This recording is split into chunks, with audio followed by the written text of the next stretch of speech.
The third book of Moses, called Leviticus. Chapter 1. Now the Lord called to Moses, and spoke to him from the tabernacle of meeting, saying, Speak to the children of Israel, and say to them, When any one of you brings an offering to the Lord, you shall bring your offering of the livestock, of the herd and of the flock. If his offering is a burnt sacrifice of the herd, let him offer a male without blemish. He shall offer it of his own free will at the door of the tabernacle of meeting before the Lord. Then he shall put his hand on the head of the burnt offering, and it will be accepted on his behalf to make atonement for him. He shall kill the bull before the Lord, and the priests, Aaron's sons, shall bring the blood and sprinkle the blood all around on the altar that is by the door of the tabernacle of meeting. And he shall skin the burnt offering and cut it into its pieces. The sons of Aaron the priest shall put fire on the altar, and lay the wood in order on the fire. Then the priests, Aaron's sons, shall lay the parts, the head, and the fat in order on the wood that is on the fire upon the altar. But he shall wash its entrails and its legs with water.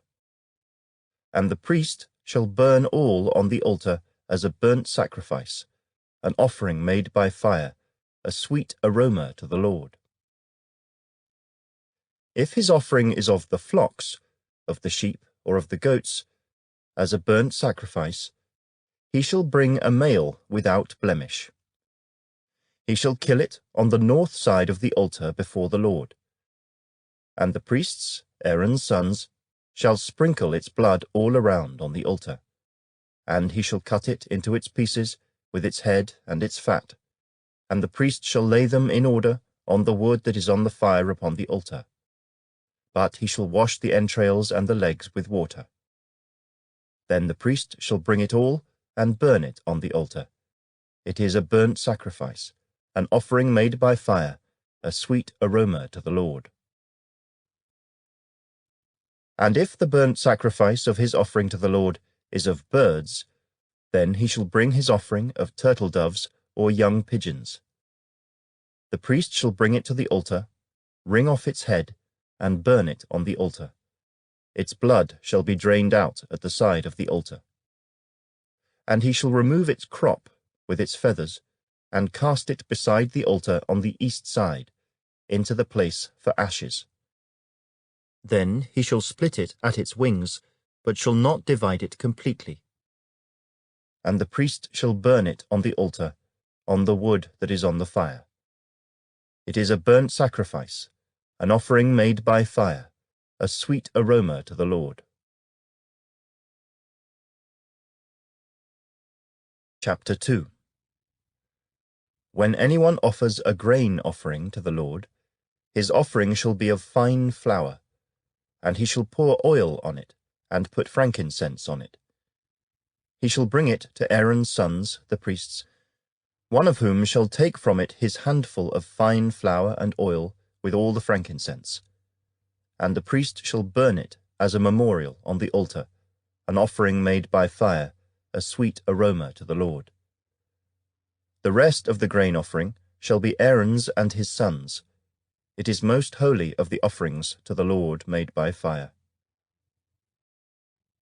And if you bring as an offering a grain offering baked in the oven, it shall be unleavened cakes of fine flour mixed with oil, or unleavened wafers anointed with oil. But if your offering is a grain offering baked in a pan, it shall be of fine flour, unleavened, mixed with oil. You shall break it in pieces and pour oil on it. It is a grain offering. If your offering is a grain offering baked in a covered pan, it shall be made of fine flour with oil. You shall bring the grain offering that is made of these things to the Lord.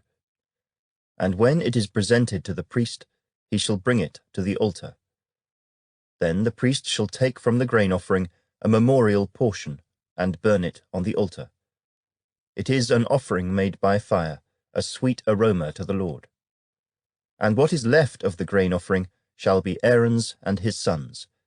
It is most holy of the offerings to the Lord made by fire. No grain offering which you bring to the Lord shall be made with leaven, for you shall burn no leaven nor any honey in any offering to the Lord made by fire. As for the offering of the firstfruits, you shall offer them to the Lord, but they shall not be burned on the altar for a sweet aroma. And every offering of your grain offering you shall season with salt. You shall not allow the salt of the covenant of your God to be lacking from your grain offering. With all your offerings you shall offer salt. If you offer a grain offering of your firstfruits to the Lord, you shall offer for the grain offering of your firstfruits green heads of grain roasted on the fire, grain beaten from full heads.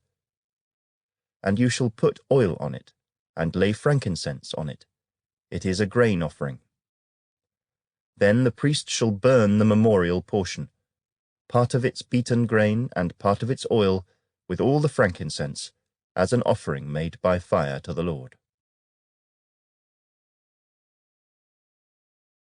Chapter 3. When his offering is a sacrifice of a peace offering, if he offers it of the herd, whether male or female, he shall offer it without blemish before the Lord. And he shall lay his hand on the head of his offering, and kill it at the door of the tabernacle of meeting. And Aaron's sons, the priests, shall sprinkle the blood all around on the altar. Then he shall offer from the sacrifice of the peace offering an offering made by fire to the Lord. The fat that covers the entrails, and all the fat that is on the entrails, the 2 kidneys, and the fat that is on them by the flanks, and the fatty lobe attached to the liver above the kidneys, he shall remove. And Aaron's sons shall burn it on the altar upon the burnt sacrifice, which is on the wood that is on the fire, as an offering made by fire, a sweet aroma to the Lord. If his offering as a sacrifice of a peace offering to the Lord is of the flock, whether male or female, he shall offer it without blemish. If he offers a lamb as his offering, then he shall offer it before the Lord.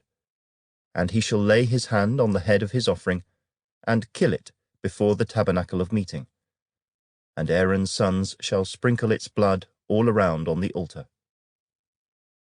Then he shall offer from the sacrifice of the peace offering, as an offering made by fire to the Lord, its fat and the whole fat tail, which he shall remove close to the backbone. And the fat that covers the entrails, and all the fat that is on the entrails, the 2 kidneys, and the fat that is on them by the flanks, and the fatty lobe attached to the liver above the kidneys, he shall remove. And the priest shall burn them on the altar as food, an offering made by fire to the Lord. And if his offering is a goat, then he shall offer it before the Lord. He shall lay his hand on its head, and kill it before the tabernacle of meeting, and the sons of Aaron shall sprinkle its blood all around on the altar.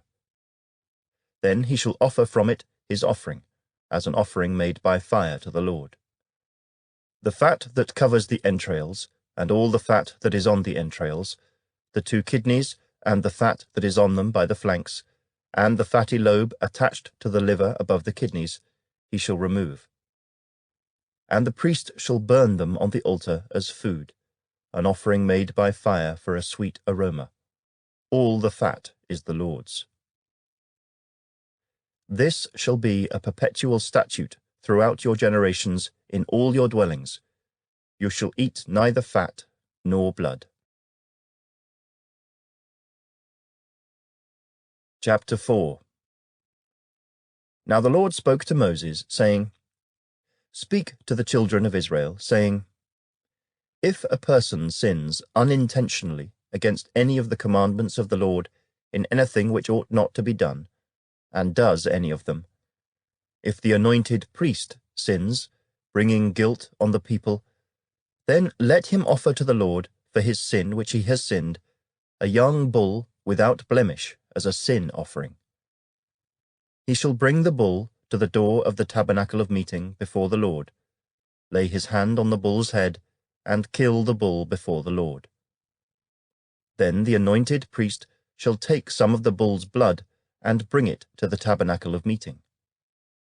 The priest shall dip his finger in the blood and sprinkle some of the blood 7 times before the Lord in front of the veil of the sanctuary. And the priest shall put some of the blood on the horns of the altar of sweet incense before the Lord, which is in the tabernacle of meeting. And he shall pour the remaining blood of the bull at the base of the altar of the burnt offering, which is at the door of the tabernacle of meeting.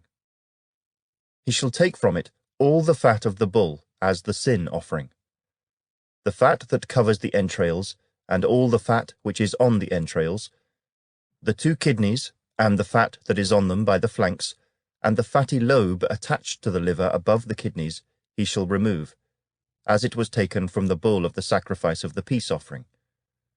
And the priest shall burn them on the altar of the burnt offering.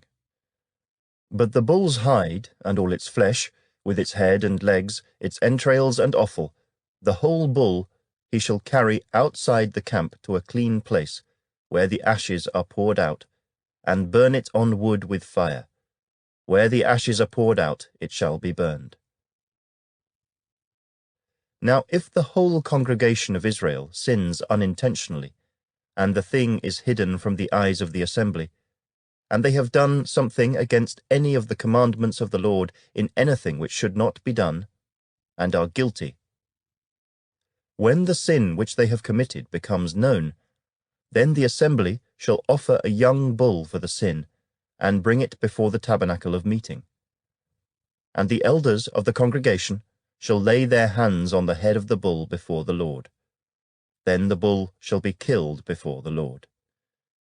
The anointed priest shall bring some of the bull's blood to the tabernacle of meeting. Then the priest shall dip his finger in the blood, and sprinkle it 7 times before the Lord in front of the veil. And he shall put some of the blood on the horns of the altar which is before the Lord, which is in the tabernacle of meeting.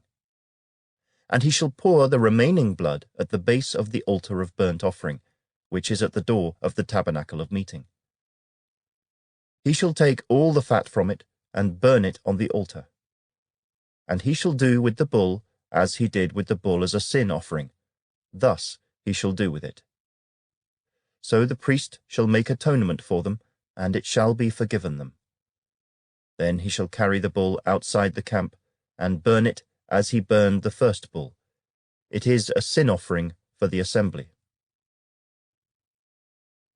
When a ruler has sinned and done something unintentionally against any of the commandments of the Lord his God, in anything which should not be done, and is guilty, or if his sin which he has committed comes to his knowledge, he shall bring as his offering a kid of the goats, a male, without blemish, and he shall lay his hand on the head of the goat, and kill it at the place where they kill the burnt offering before the Lord.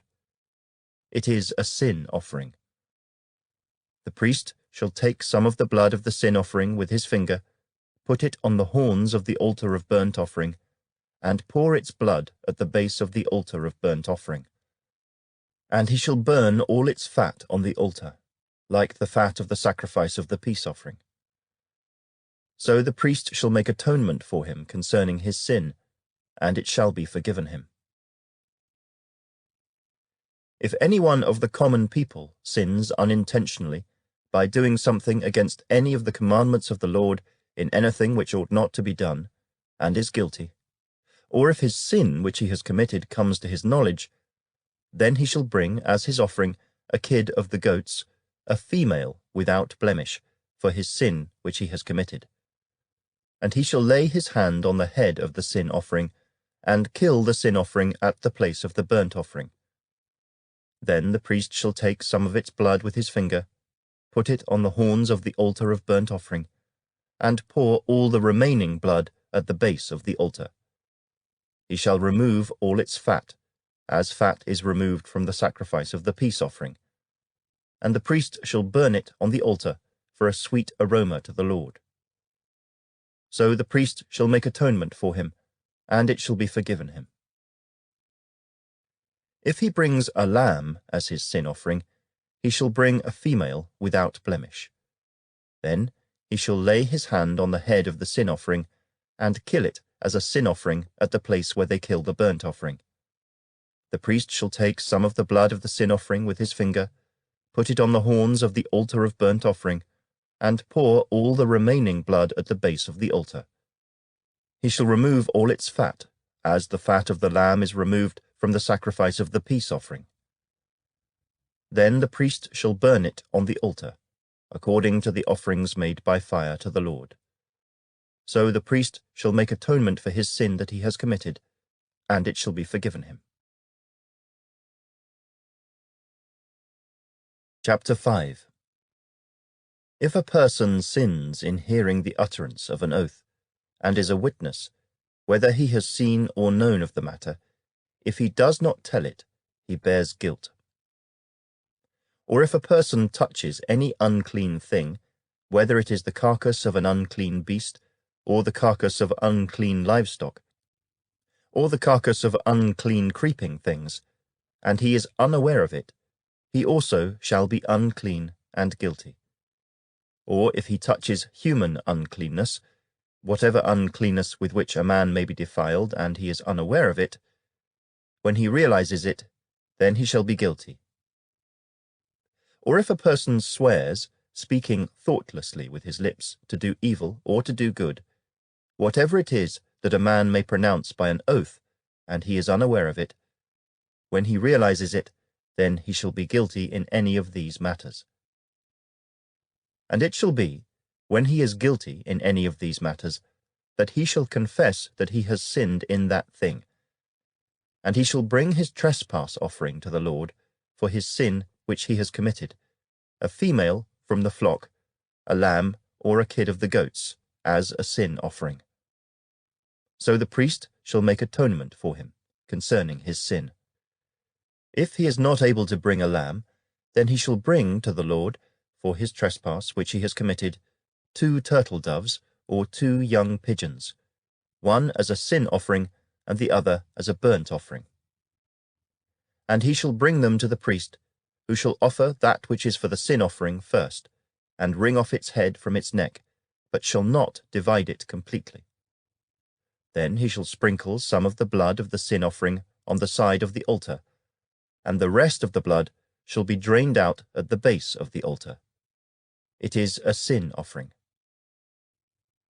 And he shall offer the second as a burnt offering, according to the prescribed manner. So the priest shall make atonement on his behalf for his sin which he has committed, and it shall be forgiven him. But if he is not able to bring 2 turtle doves or 2 young pigeons, then he who sinned shall bring for his offering 1/10 of an ephah of fine flour as a sin offering. He shall put no oil on it, nor shall he put frankincense on it, for it is a sin offering. Then he shall bring it to the priest, and the priest shall take his handful of it as a memorial portion, and burn it on the altar, according to the offerings made by fire to the Lord. It is a sin offering. The priest shall make atonement for him, for his sin that he has committed in any of these matters, and it shall be forgiven him. The rest shall be the priest's as a grain offering. Then the Lord spoke to Moses, saying, If a person commits a trespass and sins unintentionally in regard to the holy things of the Lord, then he shall bring to the Lord as his trespass offering a ram without blemish from the flocks, with your valuation in shekels of silver, according to the shekel of the sanctuary, as a trespass offering. And he shall make restitution for the harm that he has done in regard to the holy thing, and shall add 1/5 to it, and give it to the priest. So the priest shall make atonement for him with the ram of the trespass offering, and it shall be forgiven him. If a person sins, and commits any of these things which are forbidden to be done by the commandments of the Lord, though he does not know it, yet he is guilty, and shall bear his iniquity. And he shall bring to the priest a ram without blemish from the flock, with your valuation, as a trespass offering. So the priest shall make atonement for him regarding his ignorance in which he erred and did not know it, and it shall be forgiven him. It is a trespass offering. He has certainly trespassed against the Lord. Chapter 6. And the Lord spoke to Moses, saying, If a person sins and commits a trespass against the Lord by lying to his neighbor about what was delivered to him for safekeeping, or about a pledge, or about a robbery, or if he has extorted from his neighbor, or if he has found what was lost and lies concerning it, and swears falsely, in any one of these things that a man may do in which he sins, then it shall be, because he has sinned and is guilty, that he shall restore what he has stolen, or the thing which he has extorted, or what was delivered to him for safekeeping, or the lost thing which he found, or all that about which he has sworn falsely. He shall restore its full value, add 1/5 more to it, and give it to whomever it belongs, on the day of his trespass offering.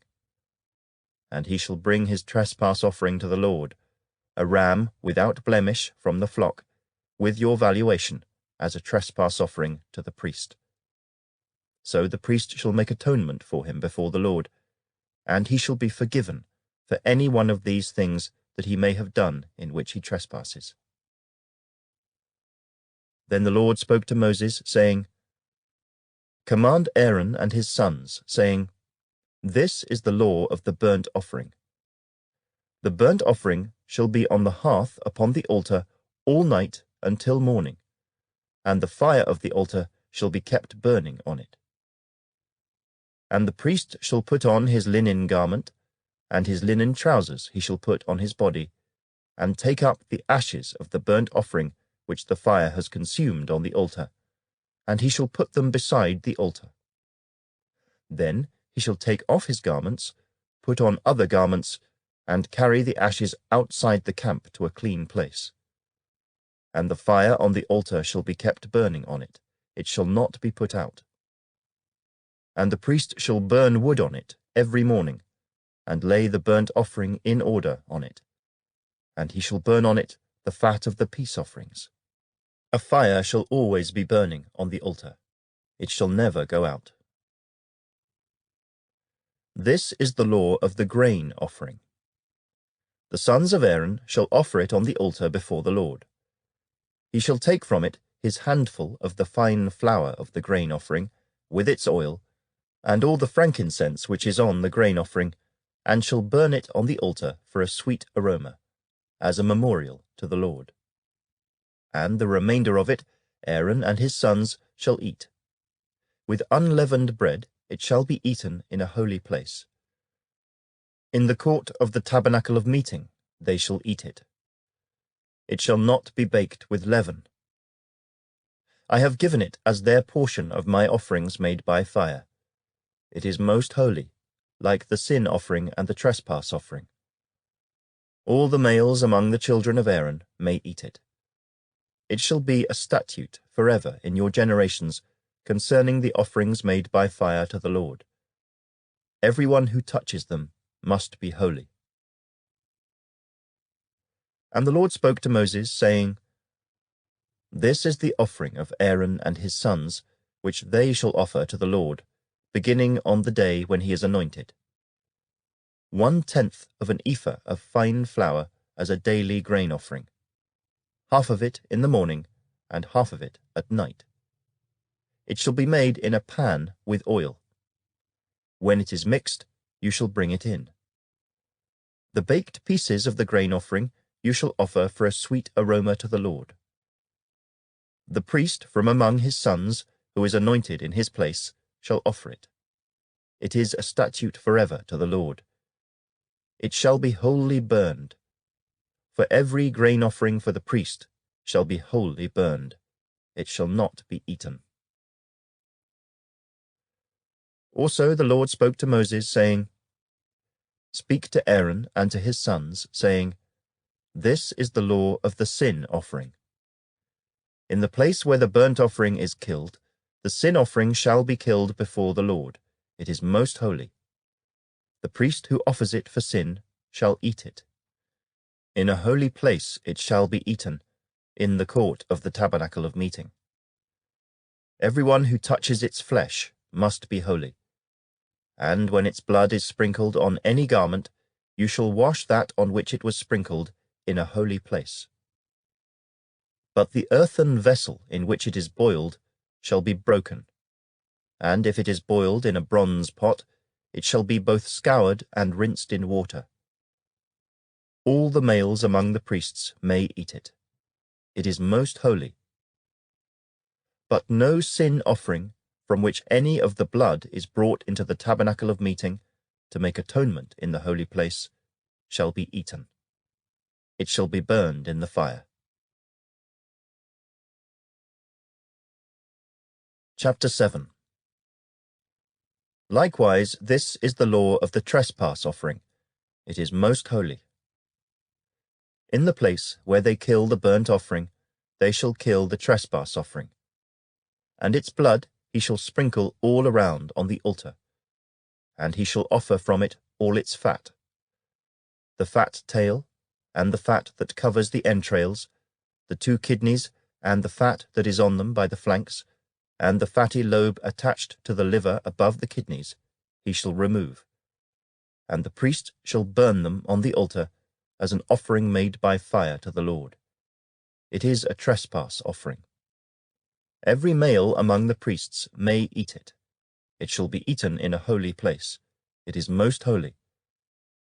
The trespass offering is like the sin offering. There is one law for them both. The priest who makes atonement with it shall have it. And the priest who offers anyone's burnt offering, the priest shall have for himself the skin of the burnt offering which he has offered. Also, every grain offering that is baked in the oven, and all that is prepared in the covered pan, or in a pan, shall be the priest's who offers it. Every grain offering, whether mixed with oil or dry, shall belong to all the sons of Aaron, to one as much as the other. This is the law of the sacrifice of peace offerings which he shall offer to the Lord. If he offers it for a thanksgiving, then he shall offer, with the sacrifice of thanksgiving, unleavened cakes mixed with oil, unleavened wafers anointed with oil, or cakes of blended flour mixed with oil. Besides the cakes, as his offering, he shall offer leavened bread with the sacrifice of thanksgiving of his peace offering. And from it he shall offer 1 cake from each offering as a heave offering to the Lord. It shall belong to the priest who sprinkles the blood of the peace offering. The flesh of the sacrifice of his peace offering for thanksgiving shall be eaten the same day it is offered. He shall not leave any of it until morning. But if the sacrifice of his offering is a vow or a voluntary offering, it shall be eaten the same day that he offers his sacrifice.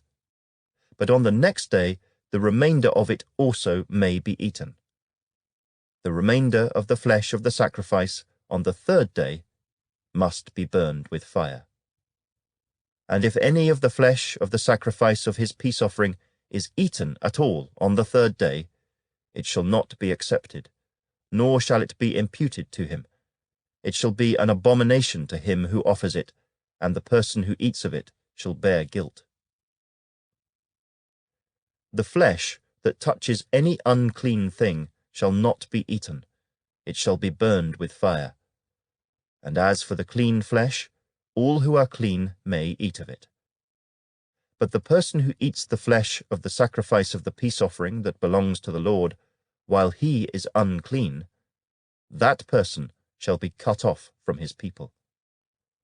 Moreover, the person who touches any unclean thing, such as human uncleanness, an unclean animal, or any abominable unclean thing, and who eats the flesh of the sacrifice of the peace offering that belongs to the Lord, that person shall be cut off from his people.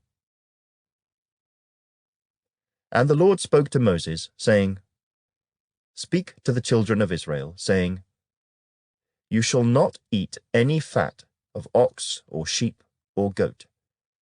and the fat of an animal that dies naturally, and the fat of what is torn by wild beasts, may be used in any other way, but you shall by no means eat it. For whoever eats the fat of the animal of which men offer an offering made by fire to the Lord, the person who eats it shall be cut off from his people. Moreover, you shall not eat any blood in any of your dwellings, whether of bird or beast. Whoever eats any blood, that person shall be cut off from his people. Then the Lord spoke to Moses, saying, Speak to the children of Israel, saying, He who offers the sacrifice of his peace offering to the Lord shall bring his offering to the Lord from the sacrifice of his peace offering. His own hands shall bring the offerings made by fire to the Lord. The fat with the breast he shall bring, that the breast may be waved as a wave offering before the Lord. And the priest shall burn the fat on the altar, but the breast shall be Aaron's and his sons'. Also the right thigh you shall give to the priest as a heave offering from the sacrifices of your peace offerings. He among the sons of Aaron, who offers the blood of the peace offering and the fat, shall have the right thigh for his part.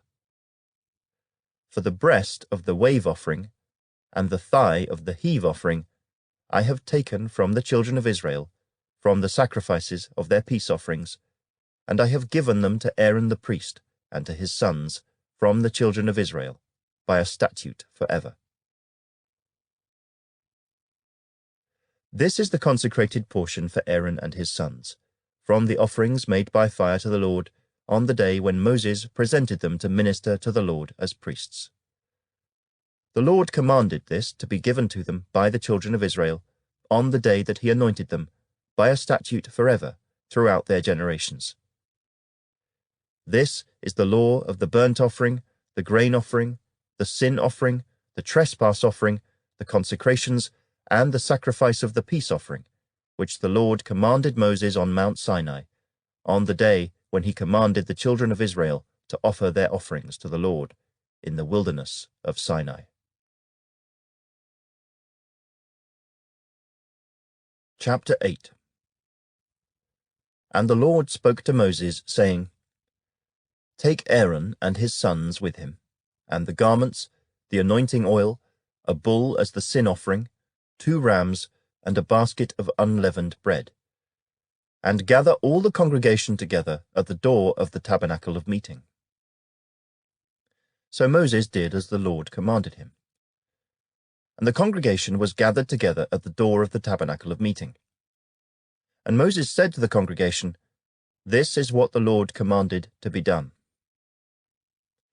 Then Moses brought Aaron and his sons, and washed them with water. And he put the tunic on him, girded him with the sash, clothed him with the robe, and put the ephod on him. And he girded him with the intricately woven band of the ephod, and with it tied the ephod on him. Then he put the breastplate on him, and he put the Urim and the Thummim in the breastplate. And he put the turban on his head. Also on the turban, on its front, he put the golden plate, the holy crown, as the Lord had commanded Moses. Also Moses took the anointing oil, and anointed the tabernacle and all that was in it, and consecrated them. He sprinkled some of it on the altar 7 times, anointed the altar and all its utensils, and the laver and its base, to consecrate them. And he poured some of the anointing oil on Aaron's head, and anointed him, to consecrate him. Then Moses brought Aaron's sons, and put tunics on them, girded them with sashes, and put hats on them, as the Lord had commanded Moses. And he brought the bull for the sin offering. Then Aaron and his sons laid their hands on the head of the bull for the sin offering, and Moses killed it. Then he took the blood, and put some on the horns of the altar all around with his finger, and purified the altar. And he poured the blood at the base of the altar, and consecrated it, to make atonement for it. Then he took all the fat that was on the entrails, the fatty lobe attached to the liver, and the 2 kidneys with their fat, and Moses burned them on the altar. But the bull, its hide, its flesh, and its offal, he burned with fire outside the camp, as the Lord had commanded Moses. Then he brought the ram as the burnt offering, and Aaron and his sons laid their hands on the head of the ram, and Moses killed it. Then he sprinkled the blood all around on the altar, and he cut the ram into pieces, and Moses burned the head, the pieces, and the fat. Then he washed the entrails and the legs in water. And Moses burned the whole ram on the altar. It was a burnt sacrifice for a sweet aroma, an offering made by fire to the Lord, as the Lord had commanded Moses. And he brought the second ram, the ram of consecration. Then Aaron and his sons laid their hands on the head of the ram, and Moses killed it. Also he took some of its blood, and put it on the tip of Aaron's right ear, on the thumb of his right hand, and on the big toe of his right foot. Then he brought Aaron's sons, and Moses put some of the blood on the tips of their right ears, on the thumbs of their right hands, and on the big toes of their right feet. And Moses sprinkled the blood all around on the altar. Then he took the fat, and the fat tail, all the fat that was on the entrails, the fatty lobe attached to the liver, the 2 kidneys and their fat, and the right thigh. And from the basket of unleavened bread that was before the Lord, he took 1 unleavened cake, a cake of bread anointed with oil, and 1 wafer, and put them on the fat and on the right thigh. And he put all these in Aaron's hands and in his sons' hands, and waved them as a wave offering before the Lord. Then Moses took them from their hands, and burned them on the altar, on the burnt offering. They were consecration offerings for a sweet aroma. That was an offering made by fire to the Lord. And Moses took the breast, and waved it as a wave offering before the Lord. It was Moses' part of the ram of consecration, as the Lord had commanded Moses. Then Moses took some of the anointing oil, and some of the blood which was on the altar, and sprinkled it on Aaron, on his garments, on his sons, and on the garments of his sons with him. And he consecrated Aaron, his garments, his sons, and the garments of his sons with him. And Moses said to Aaron and his sons, Boil the flesh at the door of the tabernacle of meeting, and eat it there with the bread that is in the basket of consecration offerings, as I commanded, saying, Aaron and his sons shall eat it. What remains of the flesh and of the bread you shall burn with fire. And you shall not go outside the door of the tabernacle of meeting for 7 days, until the days of your consecration are ended. For 7 days he shall consecrate you. As he has done this day, so the Lord has commanded to do, to make atonement for you. Therefore you shall stay at the door of the tabernacle of meeting, day and night, for 7 days, and keep the charge of the Lord, so that you may not die, for so I have been commanded.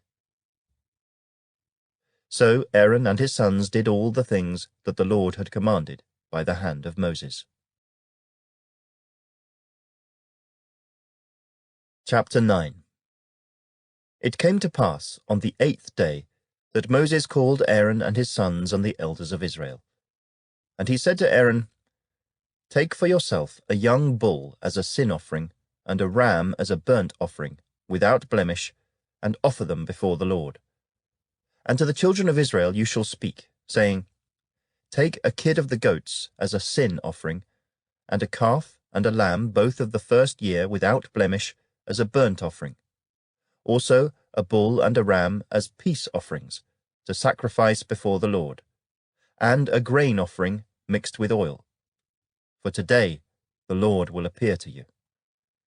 So they brought what Moses commanded before the tabernacle of meeting. And all the congregation drew near and stood before the Lord. Then Moses said, This is the thing which the Lord commanded you to do, and the glory of the Lord will appear to you. And Moses said to Aaron, "Go to the altar, offer your sin offering and your burnt offering, and make atonement for yourself and for the people.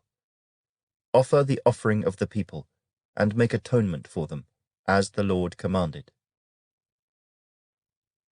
Aaron therefore went to the altar and killed the calf of the sin offering, which was for himself. Then the sons of Aaron brought the blood to him, and he dipped his finger in the blood, put it on the horns of the altar, and poured the blood at the base of the altar. But the fat, the kidneys, and the fatty lobe from the liver of the sin offering he burned on the altar, as the Lord had commanded Moses. The flesh and the hide he burned with fire outside the camp. And he killed the burnt offering, and Aaron's sons presented to him the blood, which he sprinkled all around on the altar. Then they presented the burnt offering to him, with its pieces and head, and he burned them on the altar. And he washed the entrails and the legs, and burned them with the burnt offering on the altar. Then he brought the people's offering, and took the goat, which was the sin offering for the people, and killed it, and offered it for sin, like the first one. And he brought the burnt offering, and offered it, according to the prescribed manner. Then he brought the grain offering, took a handful of it, and burned it on the altar, besides the burnt sacrifice of the morning. He also killed the bull and the ram as sacrifices of peace offerings, which were for the people. And Aaron's sons presented to him the blood, which he sprinkled all around on the altar, and the fat from the bull and the ram, the fatty tail, what covers the entrails and the kidneys, and the fatty lobe attached to the liver. And they put the fat on the breasts. Then he burned the fat on the altar. But the breasts and the right thigh Aaron waved as a wave offering before the Lord, as Moses had commanded. Then Aaron lifted his hand toward the people, blessed them, and came down from offering the sin offering, the burnt offering, and peace offerings. And Moses and Aaron went into the tabernacle of meeting, and came out and blessed the people. Then the glory of the Lord appeared to all the people, and fire came out from before the Lord, and consumed the burnt offering and the fat on the altar. When all the people saw it, they shouted and fell on their faces. Chapter 10. Then Nadab and Abihu, the sons of Aaron, each took his censer and put fire in it, put incense on it, and offered profane fire before the Lord, which he had not commanded them. So fire went out from the Lord and devoured them, and they died before the Lord. And Moses said to Aaron, "This is what the Lord spoke, saying, By those who come near me I must be regarded as holy, and before all the people I must be glorified." So Aaron held his peace. Then Moses called Mishael and Elzaphan, the sons of Uzziel, the uncle of Aaron, and said to them, "Come near. Carry your brethren from before the sanctuary out of the camp." So they went near, and carried them by their tunics out of the camp, as Moses had said. And Moses said to Aaron, and to Eleazar and Ithamar, his sons, "Do not uncover your heads, nor tear your clothes, lest you die, and wrath come upon all the people. But let your brethren, the whole house of Israel, bewail the burning which the Lord has kindled. You shall not go out from the door of the tabernacle of meeting, lest you die, for the anointing oil of the Lord is upon you." And they did according to the word of Moses. Then the Lord spoke to Aaron, saying, "Do not drink wine or intoxicating drink, you nor your sons with you, when you go into the tabernacle of meeting, lest you die. It shall be a statute forever throughout your generations, that you may distinguish between holy and unholy, and between unclean and clean, and that you may teach the children of Israel all the statutes which the Lord has spoken to them by the hand of Moses." And Moses spoke to Aaron and to Eleazar and Ithamar, his sons who were left. Take the grain offering that remains of the offerings made by fire to the Lord, and eat it without leaven beside the altar, for it is most holy. You shall eat it in a holy place, because it is your due and your sons' due of the sacrifices made by fire to the Lord. For so I have been commanded. The breast of the wave offering and the thigh of the heave offering you shall eat in a clean place, you, your sons, and your daughters with you, for they are your due and your sons' due, which are given from the sacrifices of peace offerings of the children of Israel. The thigh of the heave offering and the breast of the wave offering they shall bring with the offerings of fat made by fire, to offer as a wave offering before the Lord. And it shall be yours and your sons with you, by a statute forever, as the Lord has commanded. Then Moses made careful inquiry about the goat of the sin offering, and there it was, burned up.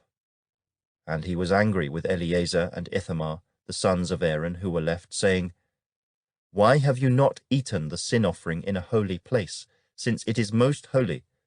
And God has given it to you to bear the guilt of the congregation, to make atonement for them before the Lord. See, its blood was not brought inside the holy place. Indeed, you should have eaten it in a holy place, as I commanded. And Aaron said to Moses, Look, this day they have offered their sin offering and their burnt offering before the Lord, and such things have befallen me. If I had eaten the sin offering today, would it have been accepted in the sight of the Lord? So when Moses heard that, he was content. Chapter 11. Now the Lord spoke to Moses and Aaron, saying to them, Speak to the children of Israel, saying, These are the animals which you may eat among all the animals that are on the earth. Among the animals, whatever divides the hoof, having cloven hooves, and chewing the cud, that you may eat. Nevertheless, these you shall not eat among those that chew the cud, or those that have cloven hooves. The camel, because it chews the cud but does not have cloven hooves, is unclean to you. The rock hyrax, because it chews the cud but does not have cloven hooves, is unclean to you. The hare, because it chews the cud but does not have cloven hooves, is unclean to you. And the swine, though it divides the hoof, having cloven hooves, yet does not chew the cud, is unclean to you. Their flesh you shall not eat, and their carcasses you shall not touch. They are unclean to you. These you may eat of all that are in the water. Whatever in the water has fins and scales, whether in the seas or in the rivers, that you may eat.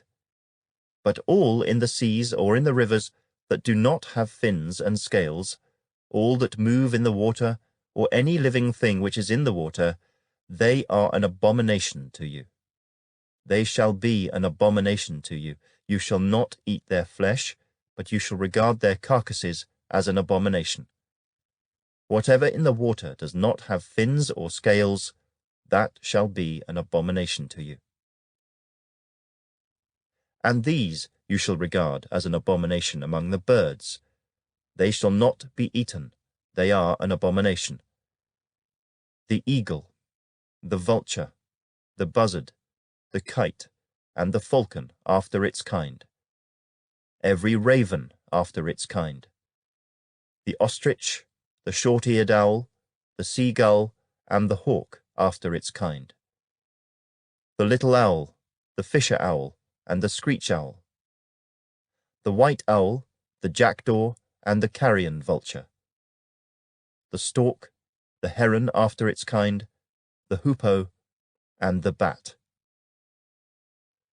All flying insects that creep on all fours shall be an abomination to you. Yet these you may eat of every flying insect that creeps on all fours, those which have jointed legs above their feet with which to leap on the earth. These you may eat. the locust after its kind, the destroying locust after its kind, the cricket after its kind, and the grasshopper after its kind. But all other flying insects which have 4 feet shall be an abomination to you. By these you shall become unclean. Whoever touches the carcass of any of them shall be unclean until evening. Whoever carries part of the carcass of any of them shall wash his clothes and be unclean until evening.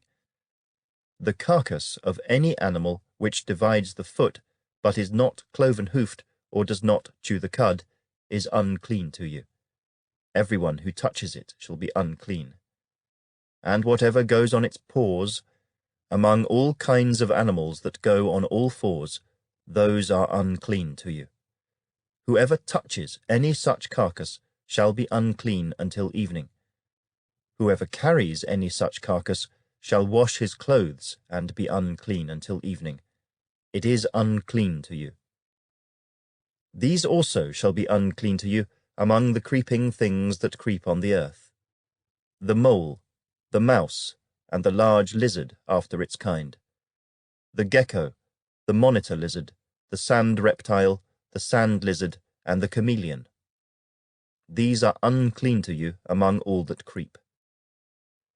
Whoever touches them when they are dead shall be unclean until evening.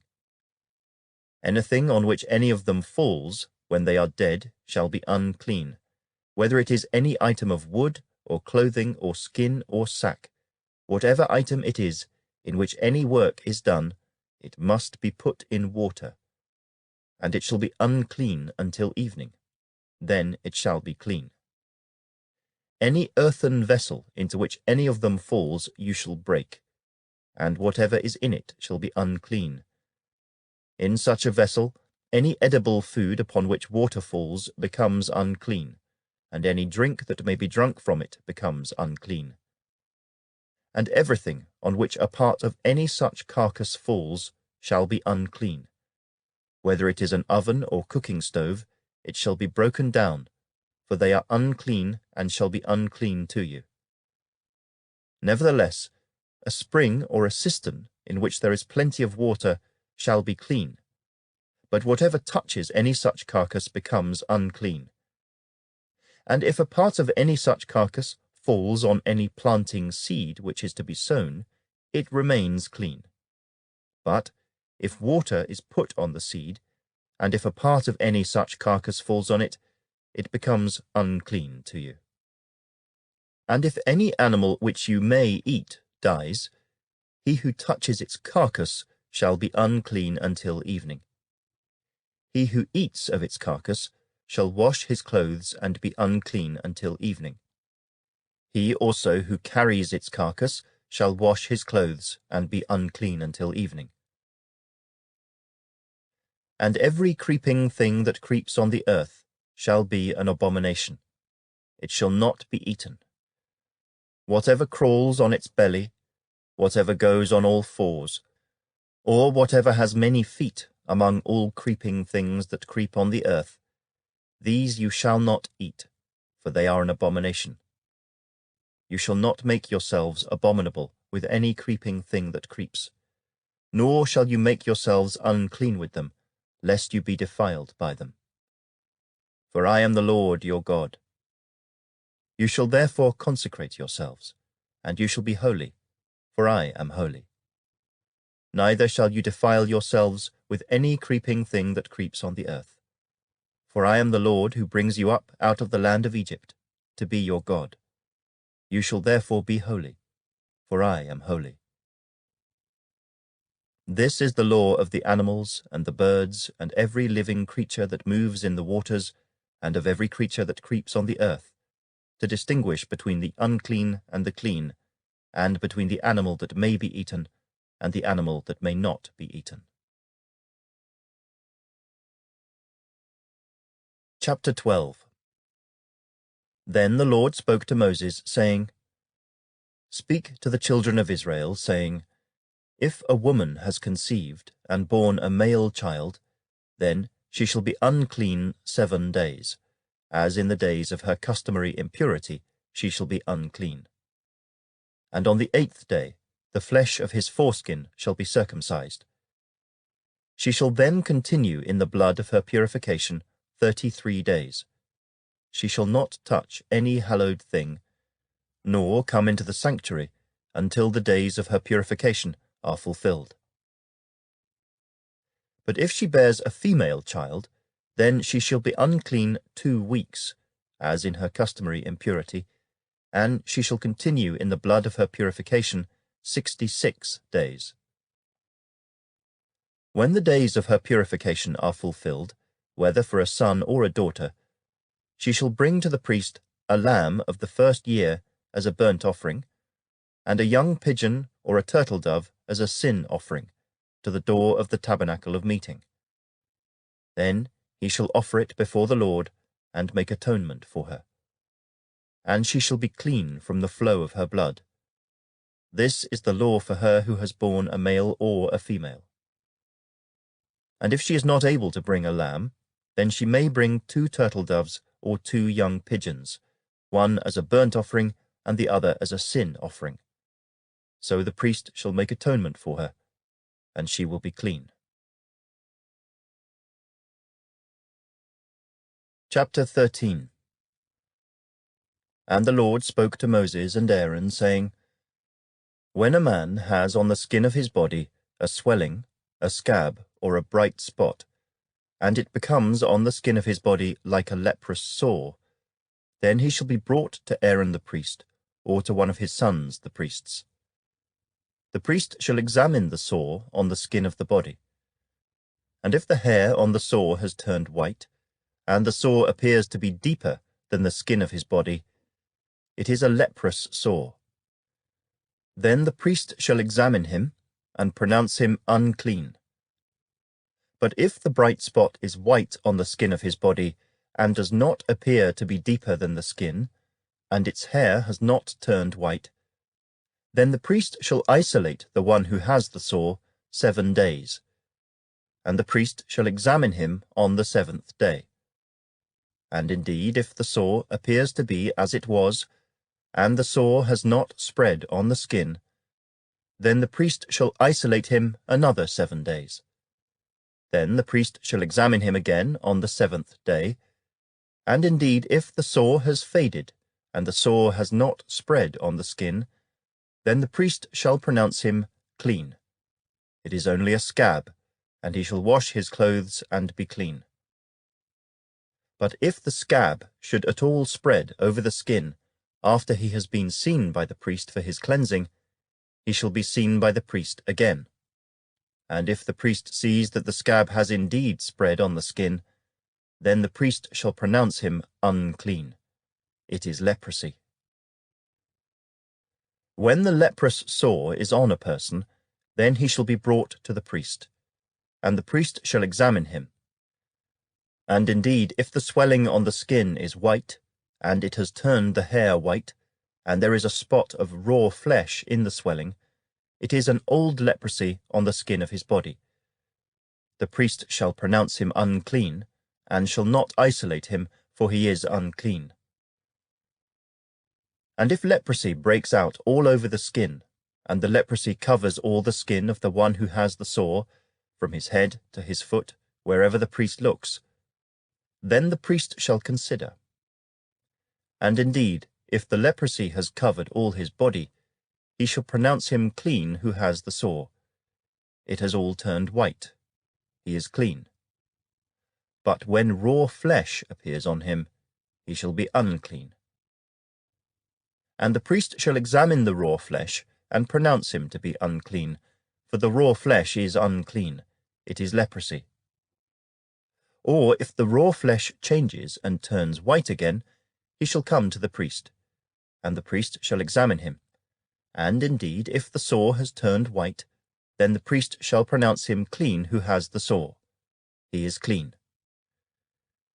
If the body develops a boil in the skin, and it is healed, and in the place of the boil there comes a white swelling, or a bright spot, reddish white, then it shall be shown to the priest.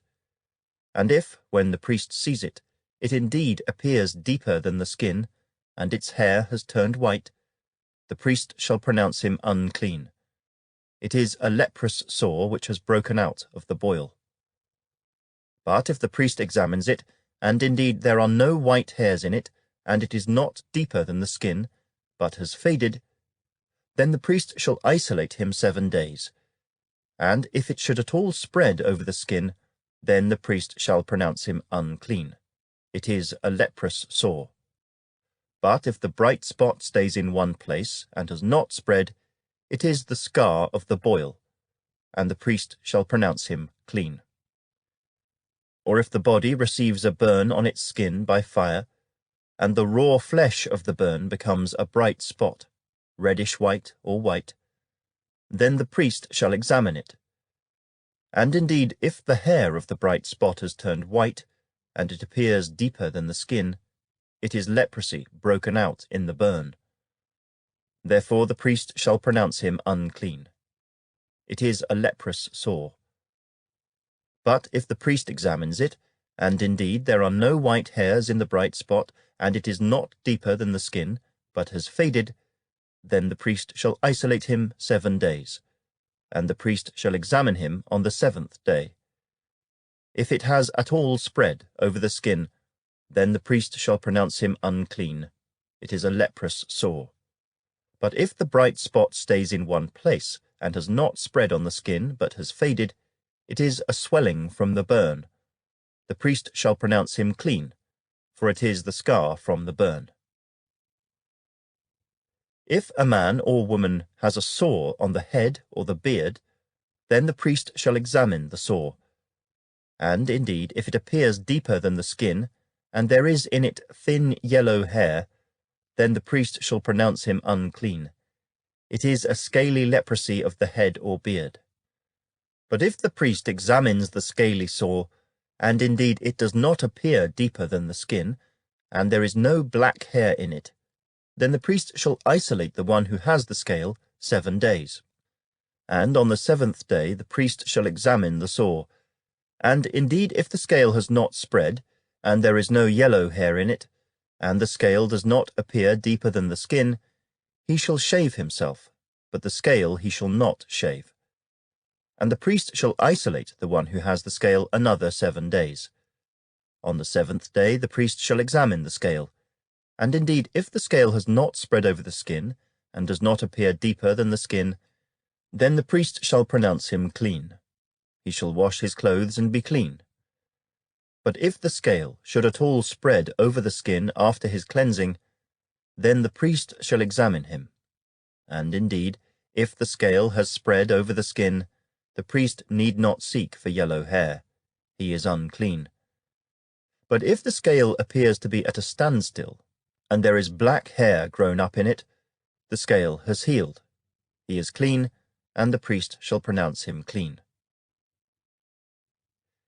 If a man or a woman has bright spots on the skin of the body, specifically white bright spots, then the priest shall look. And indeed, if the bright spots on the skin of the body are dull white, it is a white spot that grows on the skin. He is clean. As for the man whose hair has fallen from his head, he is bald, but he is clean. He whose hair has fallen from his forehead, he is bald on the forehead, but he is clean. And if there is on the bald head or bald forehead a reddish-white sore, it is leprosy breaking out on his bald head or his bald forehead. Then the priest shall examine it. And indeed, if the swelling of the sore is reddish-white on his bald head or on his bald forehead, as the appearance of leprosy on the skin of the body, he is a leprous man. He is unclean. The priest shall surely pronounce him unclean. His sore is on his head. Now the leper on whom the sore is, his clothes shall be torn, and his head bare, and he shall cover his moustache, and cry, Unclean, unclean. He shall be unclean. All the days he has the sore he shall be unclean. He is unclean, and he shall dwell alone. His dwelling shall be outside the camp. Also, if a garment has a leprous plague in it, whether it is a woolen garment or a linen garment, whether it is in the warp or woof of linen or wool, whether in leather or in anything made of leather, and if the plague is greenish or reddish in the garment or in the leather, whether in the warp or in the woof, or in anything made of leather, it is a leprous plague, and shall be shown to the priest. The priest shall examine the plague, and isolate that which has the plague 7 days. And he shall examine the plague on the 7th day. If the plague has spread in the garment, either in the warp or in the woof, in the leather or in anything made of leather, the plague is an active leprosy. It is unclean. He shall therefore burn that garment in which is the plague, whether warp or woof, in wool or in linen, or anything of leather, for it is an active leprosy. The garment shall be burned in the fire. But if the priest examines it, and indeed the plague has not spread in the garment, either in the warp or in the woof, or in anything made of leather, then the priest shall command that they wash the thing in which is the plague, and he shall isolate it another 7 days. Then the priest shall examine the plague after it has been washed. And indeed, if the plague has not changed its colour, though the plague has not spread, it is unclean, and you shall burn it in the fire. It continues eating away, whether the damage is outside or inside. If the priest examines it, and indeed the plague has faded after washing it, then he shall tear it out of the garment, whether out of the warp, or out of the woof, or out of the leather. But if it appears again in the garment, either in the warp, or in the woof, or in anything made of leather, it is a spreading plague. You shall burn with fire that in which is the plague. And if you wash the garment, either warp or woof, or whatever is made of leather, if the plague has disappeared from it, then it shall be washed a 2nd time, and shall be clean.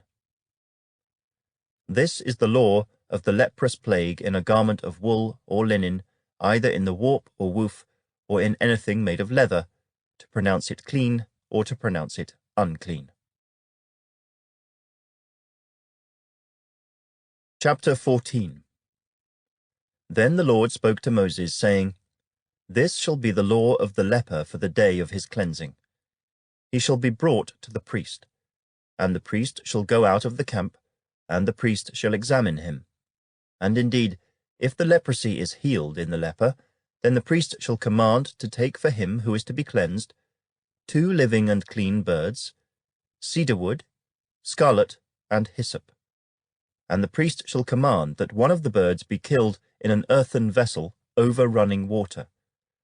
As for the living bird, he shall take it, the cedar wood, and the scarlet, and the hyssop, and dip them and the living bird in the blood of the bird that was killed over the running water. And he shall sprinkle it 7 times on him who is to be cleansed from the leprosy, and shall pronounce him clean, and shall let the living bird loose in the open field. He who is to be cleansed shall wash his clothes, shave off all his hair, and wash himself in water, that he may be clean. After that he shall come into the camp, and shall stay outside his tent 7 days. But on the 7th day he shall shave all the hair off his head, and his beard, and his eyebrows. All his hair he shall shave off. He shall wash his clothes, and wash his body in water, and he shall be clean.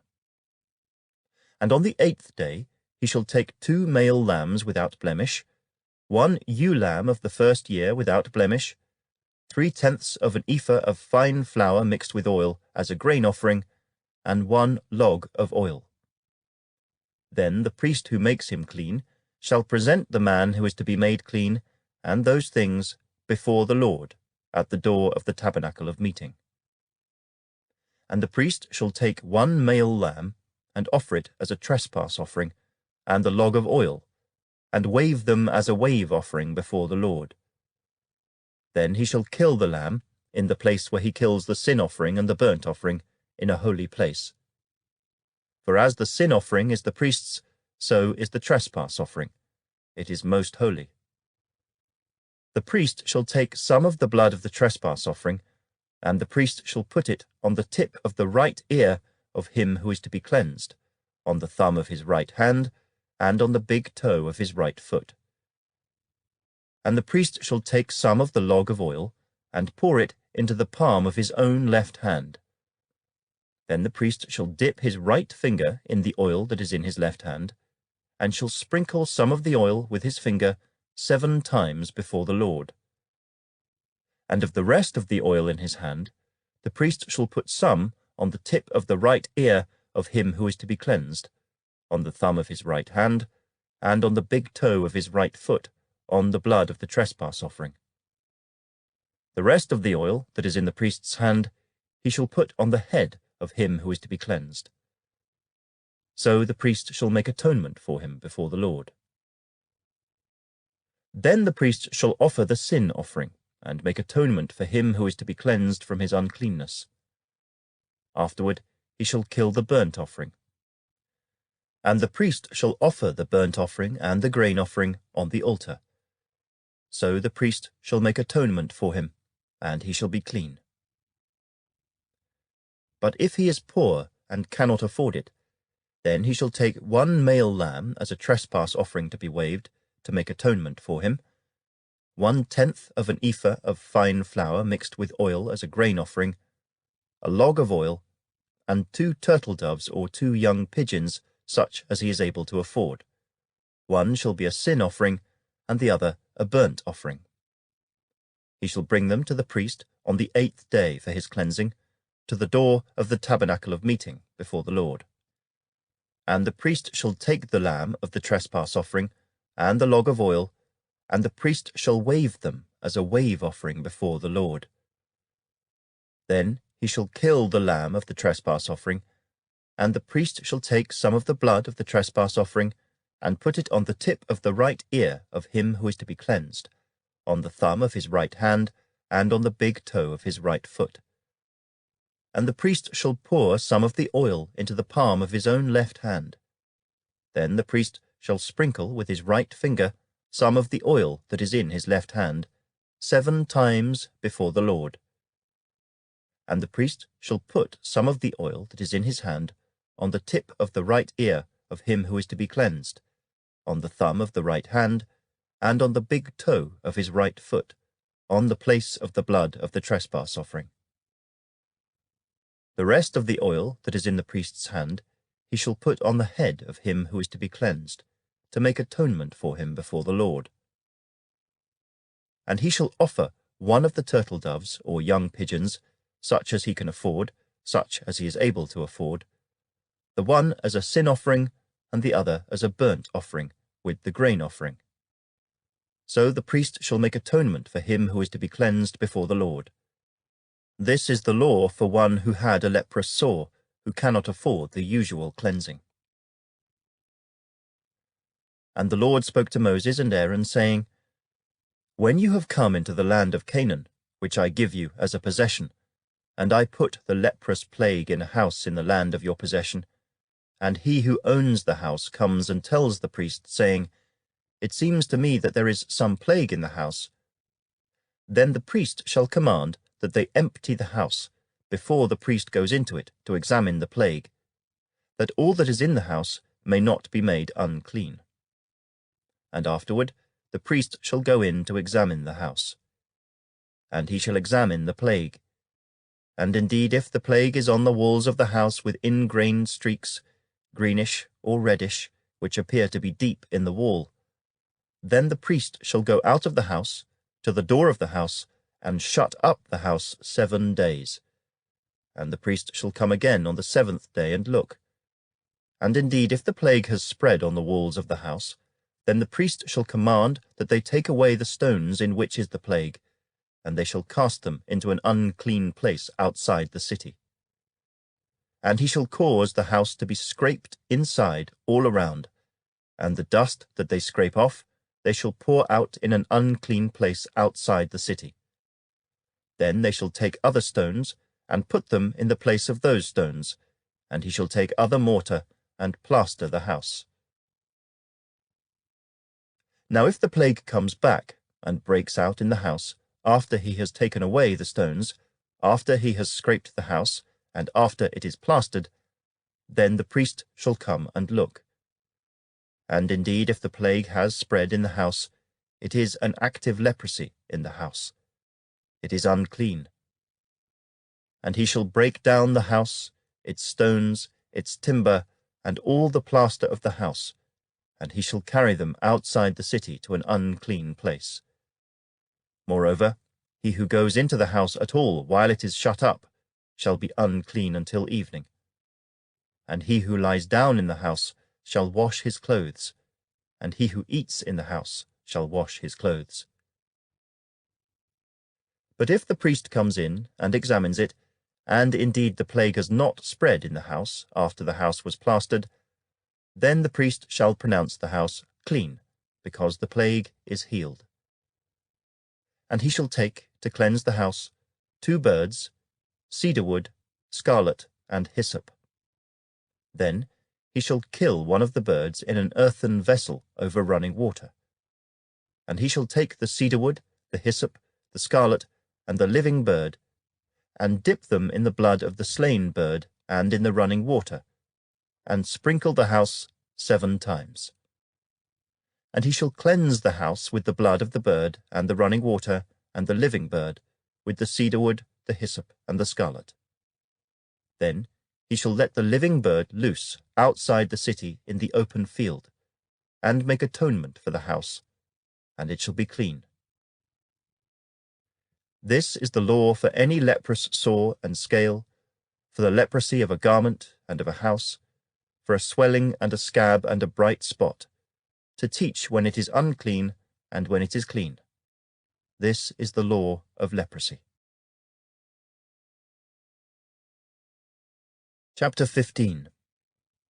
And the Lord spoke to Moses and Aaron, saying, Speak to the children of Israel, and say to them, When any man has a discharge from his body, his discharge is unclean. And this shall be his uncleanness in regard to his discharge, whether his body runs with his discharge, or his body is stopped up by his discharge, it is his uncleanness.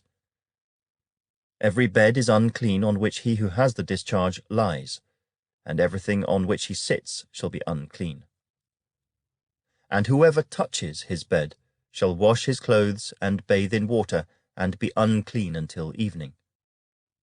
He who sits on anything on which he who has the discharge sat shall wash his clothes and bathe in water, and be unclean until evening. And he who touches the body of him who has the discharge shall wash his clothes and bathe in water, and be unclean until evening.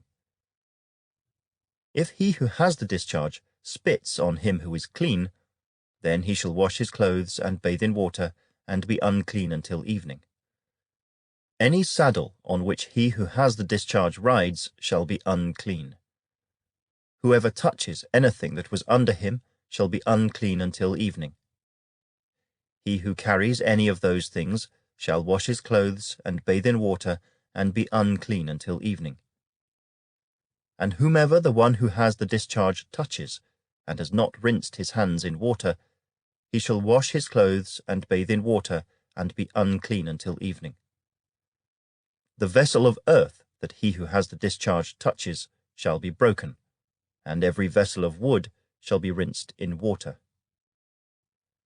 And when he who has a discharge is cleansed of his discharge, then he shall count for himself 7 days for his cleansing, wash his clothes, and bathe his body in running water. Then he shall be clean. On the 8th day he shall take for himself 2 turtle doves or 2 young pigeons, and come before the Lord, to the door of the tabernacle of meeting, and give them to the priest. Then the priest shall offer them, the one as a sin offering, and the other as a burnt offering. So the priest shall make atonement for him before the Lord, because of his discharge. If any man has an emission of semen, then he shall wash all his body in water, and be unclean until evening. And any garment and any leather on which there is semen, it shall be washed with water, and be unclean until evening. Also, when a woman lies with a man, and there is an emission of semen, they shall bathe in water, and be unclean until evening. If a woman has a discharge, and the discharge from her body is blood, she shall be set apart 7 days, and whoever touches her shall be unclean until evening. Everything that she lies on during her impurity shall be unclean. Also everything that she sits on shall be unclean. Whoever touches her bed shall wash his clothes and bathe in water and be unclean until evening. And whoever touches anything that she sat on shall wash his clothes and bathe in water and be unclean until evening. If anything is on her bed, or on anything on which she sits, when he touches it, he shall be unclean until evening. And if any man lies with her at all, so that her impurity is on him, he shall be unclean 7 days, and every bed on which he lies shall be unclean.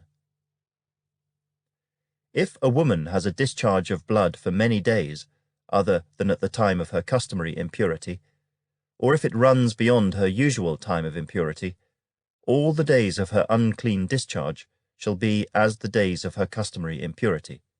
She shall be unclean.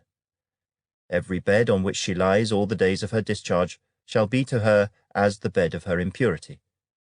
And whatever she sits on shall be unclean, as the uncleanness of her impurity.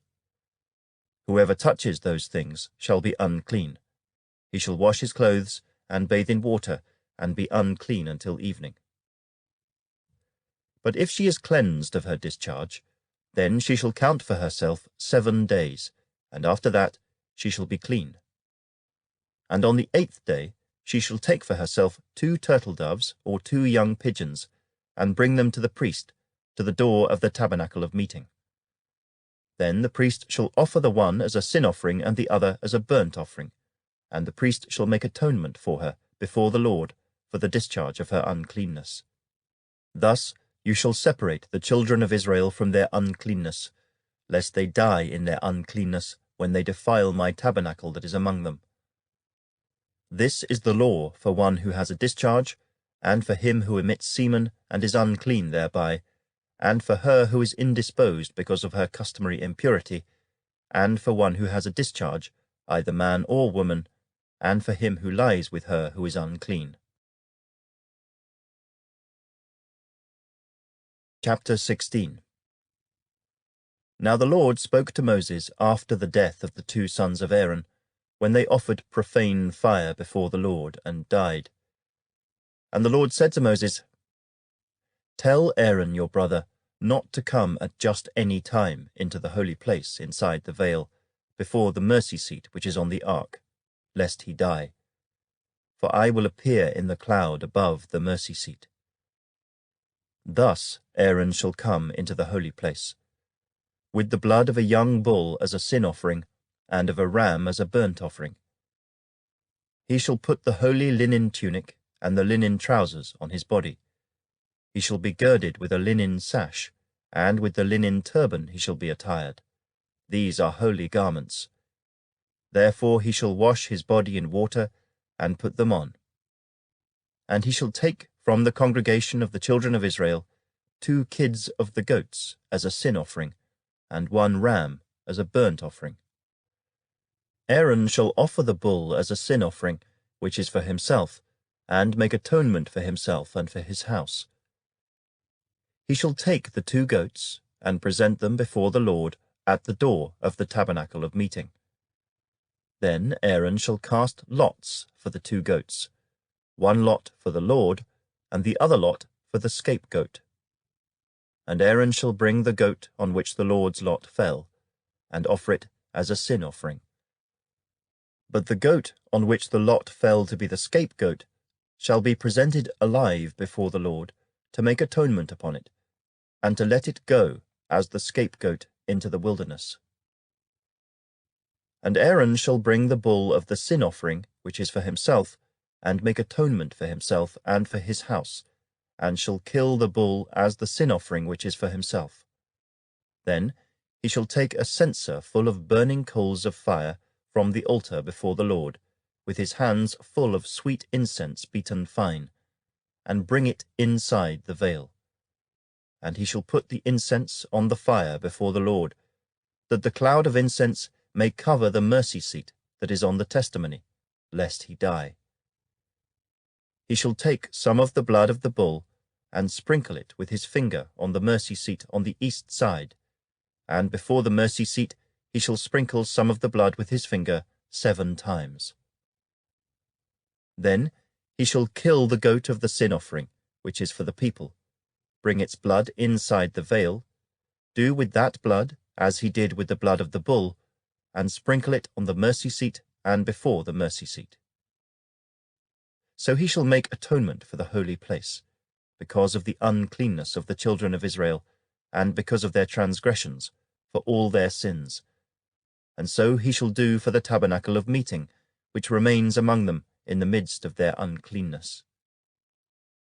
There shall be no man in the tabernacle of meeting when he goes in to make atonement in the holy place, until he comes out, that he may make atonement for himself, for his household, and for all the assembly of Israel. And he shall go out to the altar that is before the Lord, and make atonement for it, and shall take some of the blood of the bull, and some of the blood of the goat, and put it on the horns of the altar all around. Then he shall sprinkle some of the blood on it with his finger 7 times, cleanse it, and consecrate it from the uncleanness of the children of Israel. And when he has made an end of atoning for the holy place, the tabernacle of meeting, and the altar, he shall bring the live goat. Aaron shall lay both his hands on the head of the live goat, confess over it all the iniquities of the children of Israel, and all their transgressions, concerning all their sins, putting them on the head of the goat, and shall send it away into the wilderness by the hand of a suitable man. The goat shall bear on itself all their iniquities to an uninhabited land, and he shall release the goat in the wilderness. Then Aaron shall come into the tabernacle of meeting, shall take off the linen garments which he put on when he went into the holy place, and shall leave them there. And he shall wash his body with water in a holy place, put on his garments, come out, and offer his burnt offering and the burnt offering of the people, and make atonement for himself and for the people. The fat of the sin offering he shall burn on the altar. And he who released the goat as the scapegoat shall wash his clothes and bathe his body in water, and afterward he may come into the camp. The bull for the sin offering and the goat for the sin offering, whose blood was brought in to make atonement in the holy place, shall be carried outside the camp, and they shall burn in the fire their skins, their flesh, and their offal. Then he who burns them shall wash his clothes and bathe his body in water, and afterward he may come into the camp. This shall be a statute forever for you. In the 7th month, on the 10th day of the month, you shall afflict your souls and do no work at all, whether a native of your own country or a stranger who dwells among you. For on that day the priest shall make atonement for you, to cleanse you, that you may be clean from all your sins before the Lord. It is a Sabbath of solemn rest for you, and you shall afflict your souls. It is a statute forever. And the priest, who is anointed and consecrated to minister as priest in his father's place, shall make atonement, and put on the linen clothes, the holy garments. Then he shall make atonement for the holy sanctuary, and he shall make atonement for the tabernacle of meeting, and for the altar, and he shall make atonement for the priests, and for all the people of the assembly. This shall be an everlasting statute for you, to make atonement for the children of Israel, for all their sins, once a year. And he did as the Lord commanded Moses. Chapter 17. And the Lord spoke to Moses, saying, Speak to Aaron, to his sons, and to all the children of Israel, and say to them, This is the thing which the Lord has commanded, saying, Whatever man of the house of Israel who kills an ox, or lamb, or goat in the camp, or who kills it outside the camp, and does not bring it to the door of the tabernacle of meeting, to offer an offering to the Lord before the tabernacle of the Lord, the guilt of bloodshed shall be imputed to that man. He has shed blood, and that man shall be cut off from among his people, to the end that the children of Israel may bring their sacrifices which they offer in the open field, that they may bring them to the Lord at the door of the tabernacle of meeting, to the priest, and offer them as peace offerings to the Lord. And the priest shall sprinkle the blood on the altar of the Lord at the door of the tabernacle of meeting, and burn the fat for a sweet aroma to the Lord. They shall no more offer their sacrifices to demons, after whom they have played the harlot. This shall be a statute forever for them throughout their generations. Also you shall say to them, Whatever man of the house of Israel, or of the strangers who dwell among you, who offers a burnt offering or sacrifice, and does not bring it to the door of the tabernacle of meeting, to offer it to the Lord, that man shall be cut off from among his people. And whatever man of the house of Israel, or of the strangers who dwell among you, who eats any blood, I will set my face against that person who eats blood, and will cut him off from among his people. For the life of the flesh is in the blood, and I have given it to you upon the altar to make atonement for your souls. For it is the blood that makes atonement for the soul. Therefore I said to the children of Israel, No one among you shall eat blood, nor shall any stranger who dwells among you eat blood. Whatever man of the children of Israel, or of the strangers who dwell among you, who hunts and catches any animal or bird that may be eaten, he shall pour out its blood and cover it with dust. For it is the life of all flesh. Its blood sustains its life. Therefore I said to the children of Israel, You shall not eat the blood of any flesh, for the life of all flesh is its blood. Whoever eats it shall be cut off. And every person who eats what died naturally, or what was torn by beasts, whether he is a native of your own country or a stranger, he shall both wash his clothes and bathe in water, and be unclean until evening. Then he shall be clean. But if he does not wash them or bathe his body, then he shall bear his guilt. Chapter 18.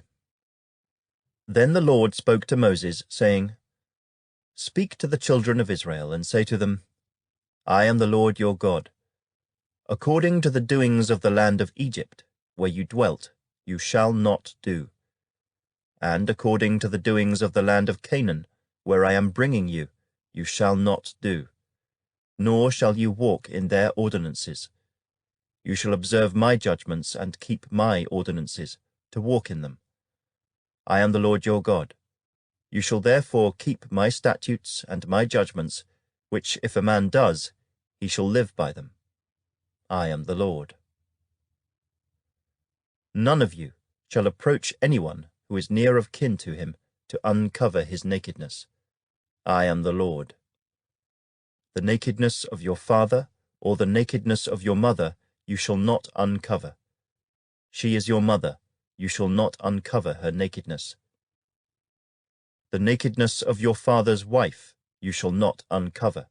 It is your father's nakedness. The nakedness of your sister, the daughter of your father, or the daughter of your mother, whether born at home or elsewhere, their nakedness you shall not uncover. The nakedness of your son's daughter or your daughter's daughter, their nakedness you shall not uncover, for theirs is your own nakedness. The nakedness of your father's wife's daughter, begotten by your father, she is your sister, you shall not uncover her nakedness. You shall not uncover the nakedness of your father's sister, she is near of kin to your father. You shall not uncover the nakedness of your mother's sister, for she is near of kin to your mother. You shall not uncover the nakedness of your father's brother. You shall not approach his wife, she is your aunt. You shall not uncover the nakedness of your daughter-in-law, she is your son's wife, you shall not uncover her nakedness. You shall not uncover the nakedness of your brother's wife, it is your brother's nakedness. You shall not uncover the nakedness of a woman and her daughter, nor shall you take her son's daughter or her daughter's daughter to uncover her nakedness. They are near of kin to her. It is wickedness.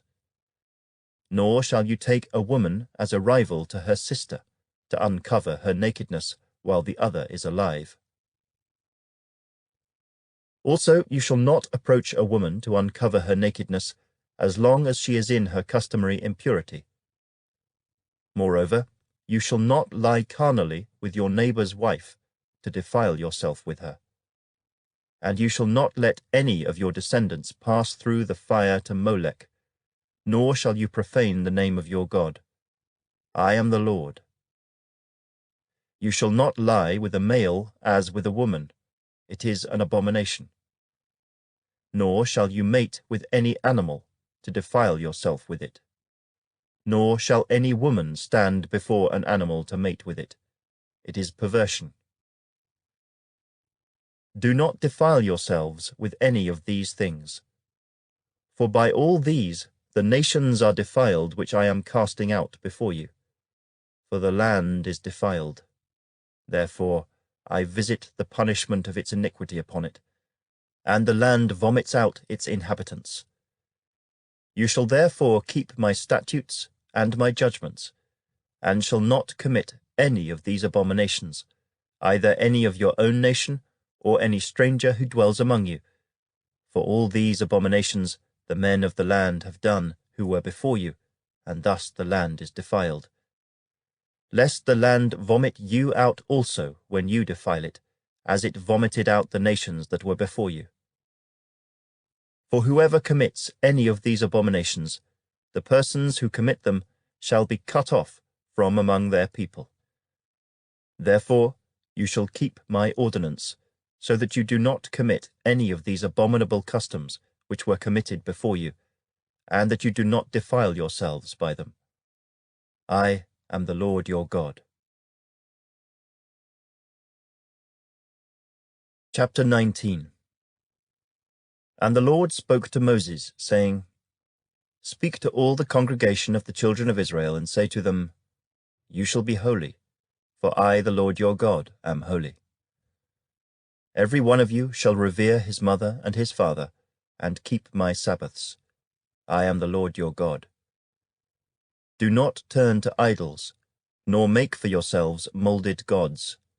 I am the Lord your God. And if you offer a sacrifice of a peace offering to the Lord, you shall offer it of your own free will. It shall be eaten the same day you offer it, and on the next day. And if any remains until the third day, it shall be burned in the fire. And if it is eaten at all on the third day, it is an abomination. It shall not be accepted. Therefore, everyone who eats it shall bear his iniquity, because he has profaned the hallowed offering of the Lord, and that person shall be cut off from his people. When you reap the harvest of your land, you shall not wholly reap the corners of your field, nor shall you gather the gleanings of your harvest. And you shall not glean your vineyard, nor shall you gather every grape of your vineyard. You shall leave them for the poor and the stranger. I am the Lord your God. You shall not steal, nor deal falsely, nor lie to one another. And you shall not swear by my name falsely, nor shall you profane the name of your God. I am the Lord. You shall not cheat your neighbor, nor rob him. The wages of him who is hired shall not remain with you all night until morning. You shall not curse the deaf, nor put a stumbling block before the blind, but shall fear your God. I am the Lord. You shall do no injustice in judgment. You shall not be partial to the poor, nor honor the person of the mighty. In righteousness you shall judge your neighbor. You shall not go about as a tale-bearer among your people, nor shall you take a stand against the life of your neighbor. I am the Lord. You shall not hate your brother in your heart. You shall surely rebuke your neighbor, and not bear sin because of him. You shall not take vengeance, nor bear any grudge against the children of your people, but you shall love your neighbor as yourself. I am the Lord. You shall keep my statutes. You shall not let your livestock breed with another kind. You shall not sow your field with mixed seed, nor shall a garment of mixed linen and wool come upon you. Whoever lies carnally with a woman who is betrothed to a man as a concubine, and who has not at all been redeemed nor given her freedom, for this there shall be scourging. But they shall not be put to death, because she was not free. And he shall bring his trespass offering to the Lord, to the door of the tabernacle of meeting, a ram as a trespass offering. The priest shall make atonement for him with the ram of the trespass offering before the Lord for his sin which he has committed, and the sin which he has committed shall be forgiven him. When you come into the land, and have planted all kinds of trees for food, then you shall count their fruit as uncircumcised. 3 years it shall be as uncircumcised to you. It shall not be eaten. But in the 4th year all its fruit shall be holy, a praise to the Lord. And in the 5th year you may eat its fruit, that it may yield to you its increase. I am the Lord your God. You shall not eat anything with the blood, nor shall you practice divination or soothsaying. You shall not shave around the sides of your head, nor shall you disfigure the edges of your beard. You shall not make any cuttings in your flesh for the dead, nor tattoo any marks on you. I am the Lord. Do not prostitute your daughter, to cause her to be a harlot, lest the land fall into harlotry, and the land become full of wickedness. You shall keep my Sabbaths, and reverence my sanctuary. I am the Lord. Give no regard to mediums and familiar spirits. Do not seek after them, to be defiled by them. I am the Lord your God.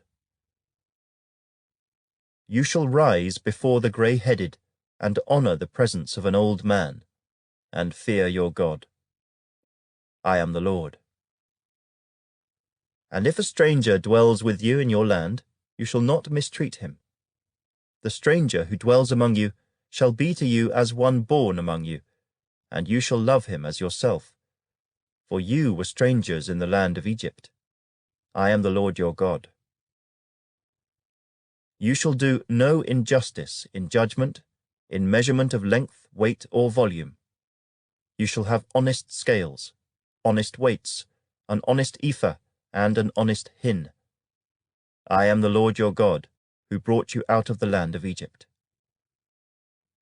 Therefore you shall observe all my statutes and all my judgments, and perform them. I am the Lord. Chapter 20. Then the Lord spoke to Moses, saying, Again you shall say to the children of Israel, Whoever of the children of Israel, or of the strangers who dwell in Israel, who gives any of his descendants to Molech, he shall surely be put to death. The people of the land shall stone him with stones. I will set my face against that man, and will cut him off from his people, because he has given some of his descendants to Molech, to defile my sanctuary and profane my holy name. And if the people of the land should in any way hide their eyes from the man, when he gives some of his descendants to Molech, and they do not kill him, then I will set my face against that man and against his family. And I will cut him off from his people, and all who prostitute themselves with him to commit harlotry with Molech. And the person who turns to mediums and familiar spirits to prostitute himself with them, I will set my face against that person and cut him off from his people.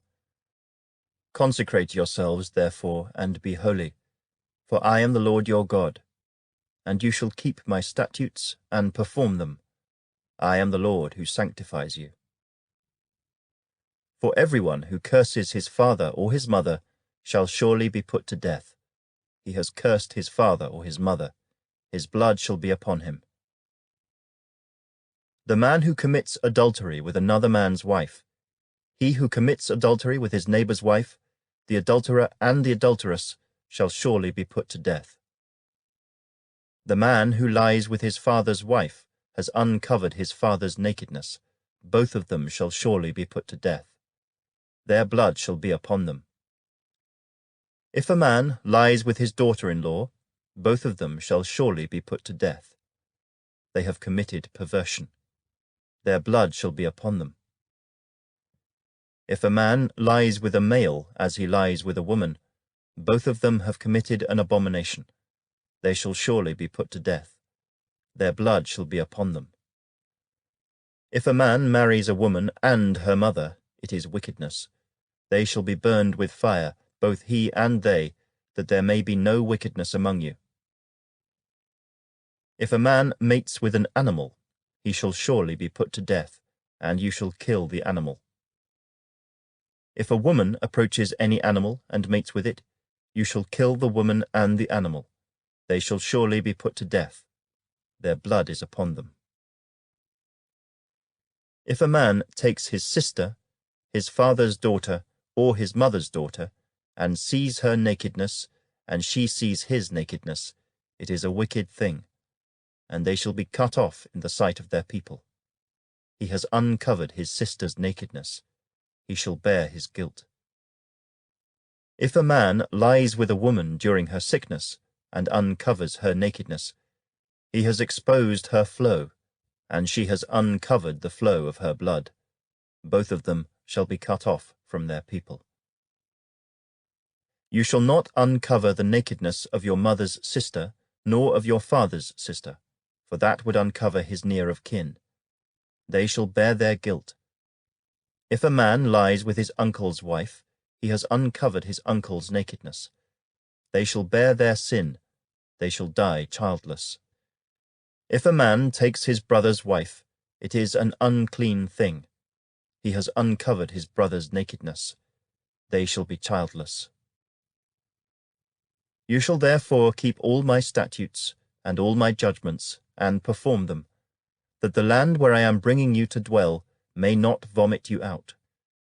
And you shall not walk in the statutes of the nation which I am casting out before you. For they commit all these things, and therefore I abhor them. But I have said to you, you shall inherit their land, and I will give it to you to possess, a land flowing with milk and honey. I am the Lord your God, who has separated you from the peoples. You shall therefore distinguish between clean animals and unclean, between unclean birds and clean, and you shall not make yourselves abominable by beast or by bird, or by any kind of living thing that creeps on the ground, which I have separated from you as unclean. And you shall be holy to me, for I the Lord am holy, and have separated you from the peoples, that you should be mine. A man or a woman who is a medium, or who has familiar spirits, shall surely be put to death. They shall stone them with stones. Their blood shall be upon them. Chapter 21. And the Lord said to Moses, Speak to the priests, the sons of Aaron, and say to them, None shall defile himself for the dead among his people, except for his relatives who are nearest to him, his mother, his father, his son, his daughter, and his brother. Also his virgin sister who is near to him, who has had no husband. For her he may defile himself. Otherwise he shall not defile himself, being a chief man among his people, to profane himself. They shall not make any bald place on their heads, nor shall they shave the edges of their beards, nor make any cuttings in their flesh. They shall be holy to their God, and not profane the name of their God. For they offer the offerings of the Lord made by fire, and the bread of their God. Therefore they shall be holy.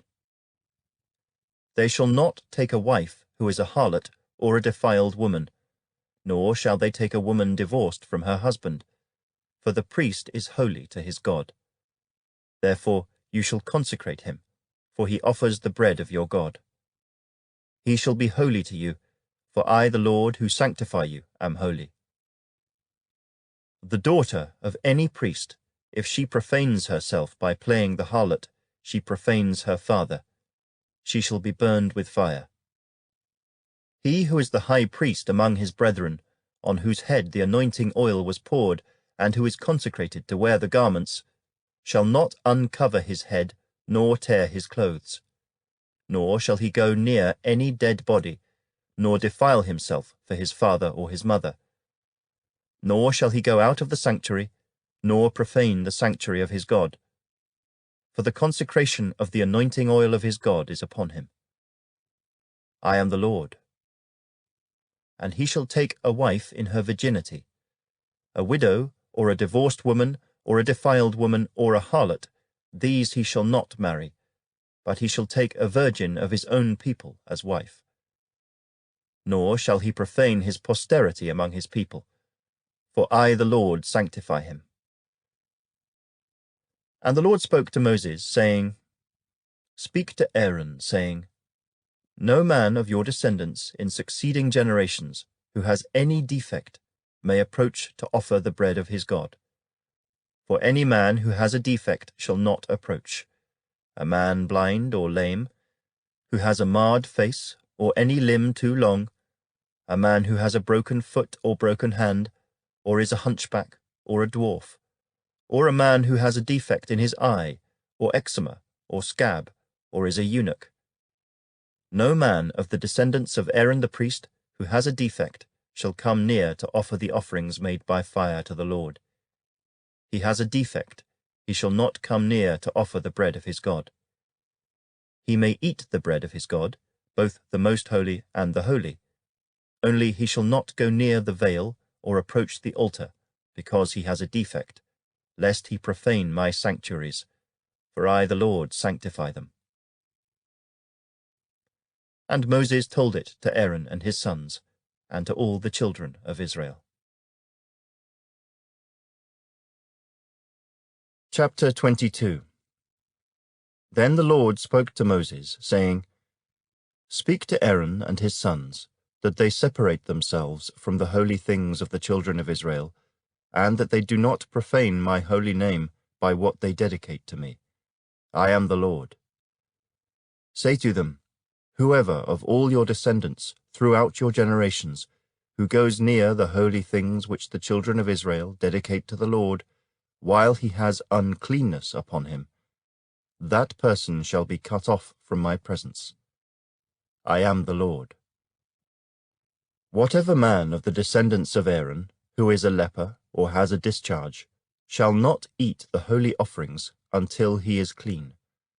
And whoever touches anything made unclean by a corpse, or a man who has had an emission of semen, or whoever touches any creeping thing by which he would be made unclean, or any person by whom he would become unclean, whatever his uncleanness may be, the person who has touched any such thing shall be unclean until evening, and shall not eat the holy offerings unless he washes his body with water. And when the sun goes down, he shall be clean. And afterward he may eat the holy offerings, because it is his food. Whatever dies naturally, or is torn by beasts, he shall not eat, to defile himself with it. I am the Lord. They shall therefore keep my ordinance, lest they bear sin for it and die thereby, if they profane it. I, the Lord, sanctify them. No outsider shall eat the holy offering.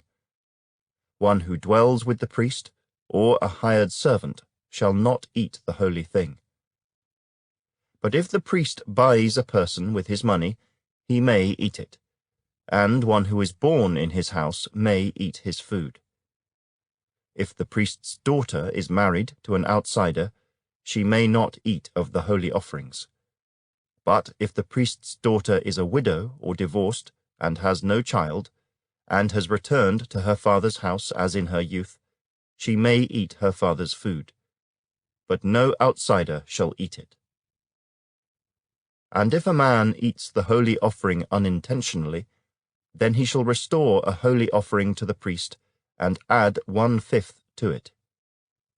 They shall not profane the holy offerings of the children of Israel, which they offer to the Lord, or allow them to bear the guilt of trespass when they eat their holy offerings. For I, the Lord, sanctify them. And the Lord spoke to Moses, saying, Speak to Aaron and his sons, and to all the children of Israel, and say to them, Whatever man of the house of Israel, or of the strangers in Israel, who offers his sacrifice for any of his vows, or for any of his free will offerings, which they offer to the Lord as a burnt offering, you shall offer, of your own free will, a male without blemish from the cattle, from the sheep, or from the goats. Whatever has a defect, you shall not offer, for it shall not be acceptable on your behalf.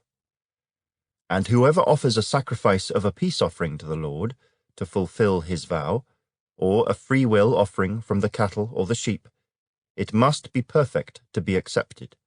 There shall be no defect in it. Those that are blind or broken or maimed, or have an ulcer or eczema or scabs, you shall not offer to the Lord, nor make an offering by fire of them on the altar to the Lord. Either a bull or a lamb that has any limb too long or too short, you may offer as a free will offering, but for a vow it shall not be accepted.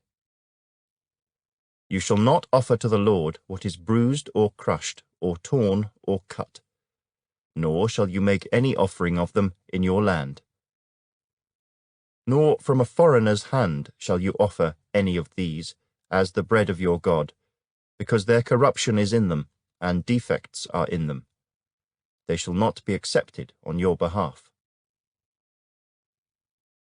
And the Lord spoke to Moses, saying, When a bull or a sheep or a goat is born, it shall be 7 days with its mother, and from the 8th day and thereafter it shall be accepted as an offering made by fire to the Lord. Whether it is a cow or ewe, do not kill both her and her young on the same day. And when you offer a sacrifice of thanksgiving to the Lord, offer it of your own free will. On the same day it shall be eaten.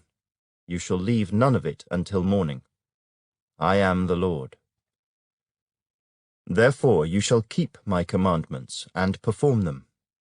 I am the Lord. You shall not profane my holy name, but I will be hallowed among the children of Israel. I am the Lord who sanctifies you, who brought you out of the land of Egypt, to be your God. I am the Lord. Chapter 23. And the Lord spoke to Moses, saying, Speak to the children of Israel, and say to them, The feasts of the Lord, which you shall proclaim to be holy convocations, these are my feasts. 6 days shall work be done, but the 7th day is a Sabbath of solemn rest, a holy convocation. You shall do no work on it. It is the Sabbath of the Lord in all your dwellings.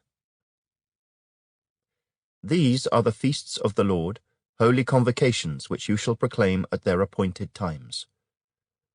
On the 14th day of the 1st month, at twilight, is the Lord's Passover.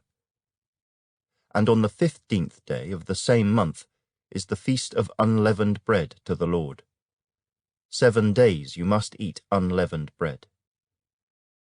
On the 1st day you shall have a holy convocation. You shall do no customary work on it. But you shall offer an offering made by fire to the Lord for 7 days. The 7th day shall be a holy convocation. You shall do no customary work on it.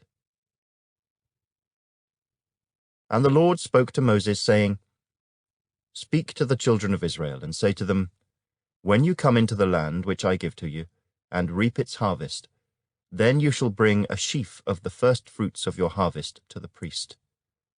He shall wave the sheaf before the Lord to be accepted on your behalf. On the day after the Sabbath the priest shall wave it. And you shall offer on that day, when you wave the sheaf, a male lamb of the first year, without blemish, as a burnt offering to the Lord. Its grain offering shall be 2/10 of an ephah of fine flour mixed with oil, an offering made by fire to the Lord for a sweet aroma.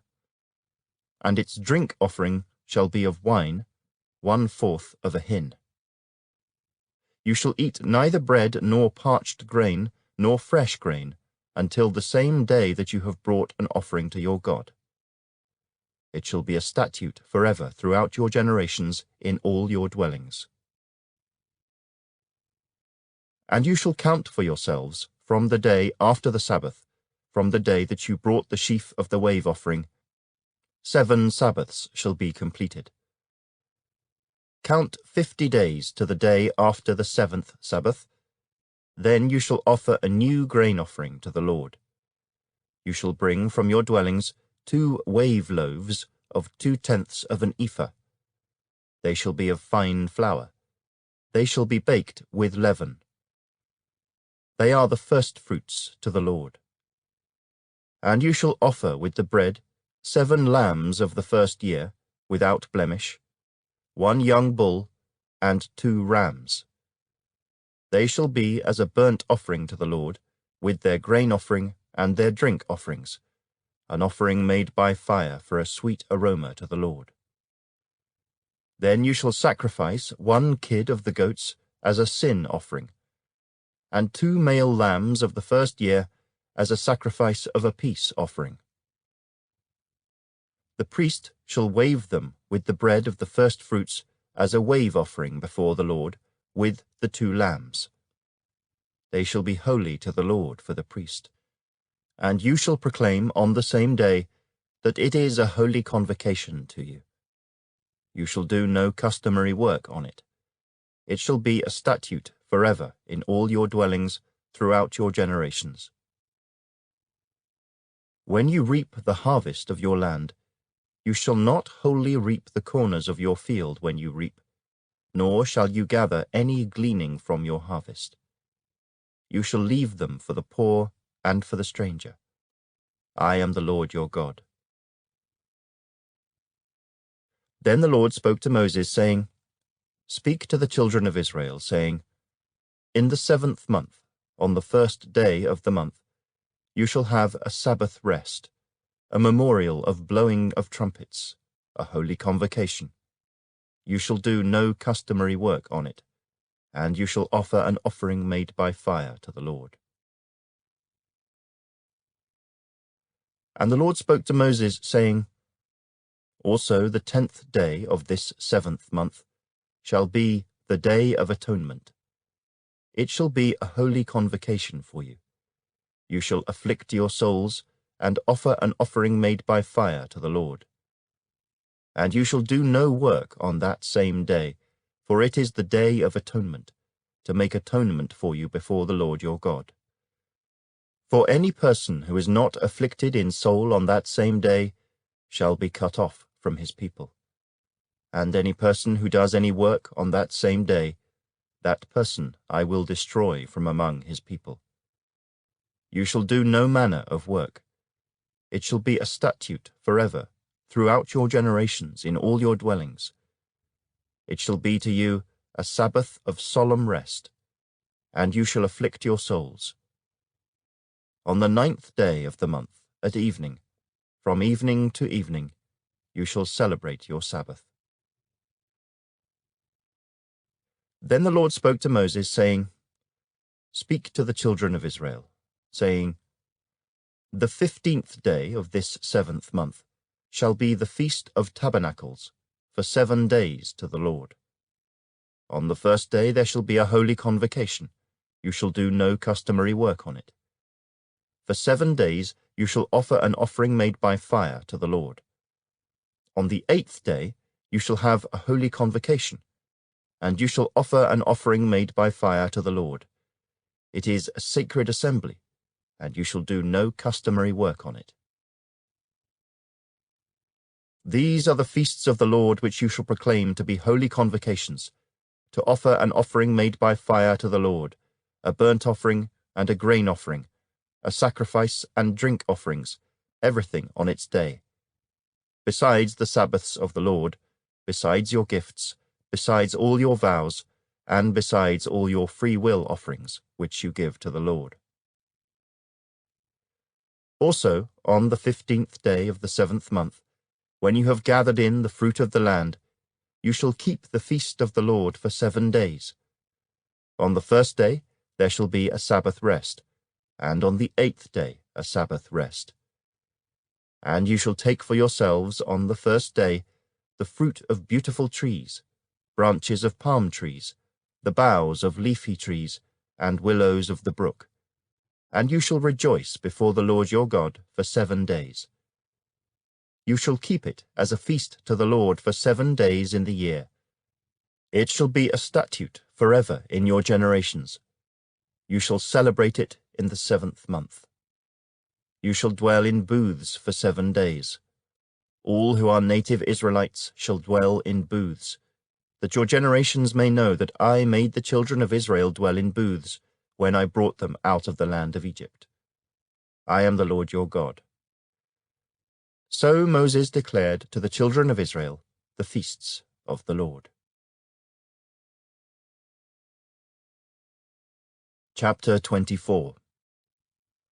Then the Lord spoke to Moses, saying, Command the children of Israel that they bring to you pure oil of pressed olives for the light, to make the lamps burn continually. Outside the veil of the testimony, in the tabernacle of meeting, Aaron shall be in charge of it from evening until morning before the Lord continually. It shall be a statute forever in your generations. He shall be in charge of the lamps on the pure gold lampstand before the Lord continually. And you shall take fine flour, and bake 12 cakes with it. 2/10 of an ephah shall be in each cake. You shall set them in 2 rows, 6 in a row, on the pure gold table before the Lord. And you shall put pure frankincense on each row, that it may be on the bread for a memorial, an offering made by fire to the Lord. Every Sabbath he shall set it in order before the Lord continually, being taken from the children of Israel by an everlasting covenant. And it shall be for Aaron and his sons, and they shall eat it in a holy place. For it is most holy to him from the offerings of the Lord made by fire, by a perpetual statute. Now the son of an Israelite woman, whose father was an Egyptian, went out among the children of Israel. And this Israelite woman's son and a man of Israel fought each other in the camp. And the Israelite woman's son blasphemed the name of the Lord and cursed. And so they brought him to Moses. His mother's name was Shelomith, the daughter of Dibri of the tribe of Dan. Then they put him in custody, that the mind of the Lord might be shown to them. And the Lord spoke to Moses, saying, Take outside the camp him who has cursed. Then let all who heard him lay their hands on his head, and let all the congregation stone him. Then you shall speak to the children of Israel, saying, Whoever curses his God shall bear his sin, and whoever blasphemes the name of the Lord shall surely be put to death. All the congregation shall certainly stone him, the stranger as well as him who is born in the land. When he blasphemes the name of the Lord, he shall be put to death. Whoever kills any man shall surely be put to death. Whoever kills an animal shall make it good, animal for animal. If a man causes disfigurement of his neighbor, as he has done, so shall it be done to him. Fracture for fracture, eye for eye, tooth for tooth. As he has caused disfigurement of a man, so shall it be done to him. And whoever kills an animal shall restore it, but whoever kills a man shall be put to death. You shall have the same law for the stranger and for one from your own country, for I am the Lord your God. Then Moses spoke to the children of Israel, and they took outside the camp him who had cursed, and stoned him with stones.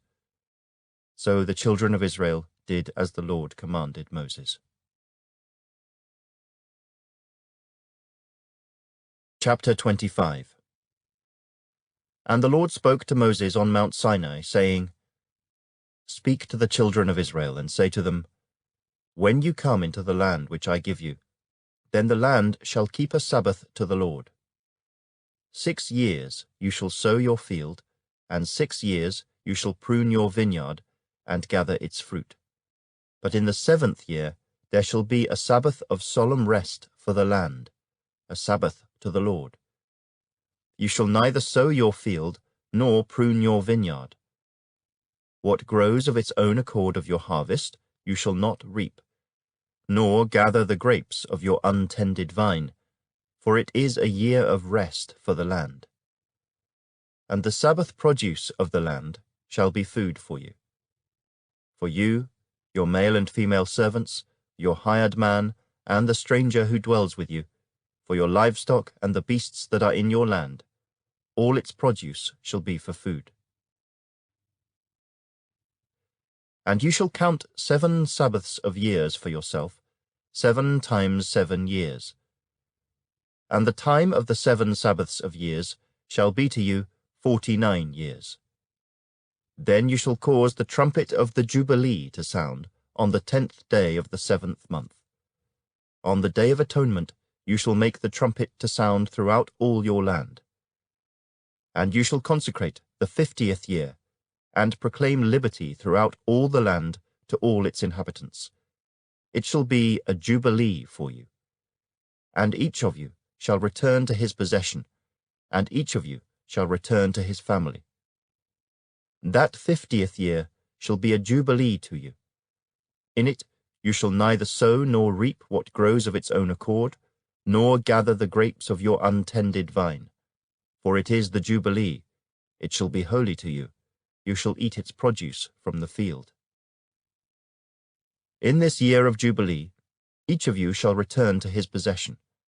And if you sell anything to your neighbor, or buy from your neighbor's hand, you shall not oppress one another. According to the number of years after the Jubilee, you shall buy from your neighbor, and according to the number of years of crops, he shall sell to you. According to the multitude of years, you shall increase its price, and according to the fewer number of years, you shall diminish its price. For he sells to you according to the number of the years of the crops. Therefore you shall not oppress one another, but you shall fear your God, for I am the Lord your God. So you shall observe my statutes and keep my judgments and perform them, and you will dwell in the land in safety. Then the land will yield its fruit, and you will eat your fill, and dwell there in safety. And if you say, What shall we eat in the 7th year, since we shall not sow nor gather in our produce? Then I will command my blessing on you in the 6th year, and it will bring forth produce enough for 3 years. And you shall sow in the 8th year, and eat old produce until the 9th year. Until its produce comes in, you shall eat of the old harvest. The land shall not be sold permanently, for the land is mine. For you are strangers and sojourners with me. And in all the land of your possession you shall grant redemption of the land. If one of your brethren becomes poor and has sold some of his possession, and if his redeeming relative comes to redeem it, then he may redeem what his brother sold. Or if the man has no one to redeem it, but he himself becomes able to redeem it, then let him count the years since its sale, and restore the remainder to the man to whom he sold it, that he may return to his possession. But if he is not able to have it restored to himself, then what was sold shall remain in the hand of him who bought it until the year of Jubilee. And in the Jubilee it shall be released, and he shall return to his possession. If a man sells a house in a walled city, then he may redeem it within a whole year after it is sold. Within a full year he may redeem it. But if it is not redeemed within the space of a full year, then the house in the walled city shall belong permanently to him who bought it, throughout his generations. It shall not be released in the Jubilee. However, the houses of villages which have no wall around them shall be counted as the fields of the country. They may be redeemed, and they shall be released in the Jubilee. Nevertheless, the cities of the Levites, and the houses in the cities of their possession, the Levites may redeem at any time. And if a man purchases a house from the Levites, then the house that was sold in the city of his possession shall be released in the Jubilee. For the houses in the cities of the Levites are their possession among the children of Israel. But the field of the common land of their cities may not be sold, for it is their perpetual possession. If one of your brethren becomes poor, and falls into poverty among you, then you shall help him, like a stranger or a sojourner, that he may live with you. Take no usury or interest from him, but fear your God, that your brother may live with you. You shall not lend him your money for usury, nor lend him your food at a profit. I am the Lord your God, who brought you out of the land of Egypt, to give you the land of Canaan, and to be your God. And if one of your brethren who dwells by you becomes poor, and sells himself to you, you shall not compel him to serve as a slave. As a hired servant and a sojourner he shall be with you, and shall serve you until the year of Jubilee. And then he shall depart from you, he and his children with him, and shall return to his own family. He shall return to the possession of his fathers. For they are my servants, whom I brought out of the land of Egypt. They shall not be sold as slaves. You shall not rule over him with rigor, but you shall fear your God.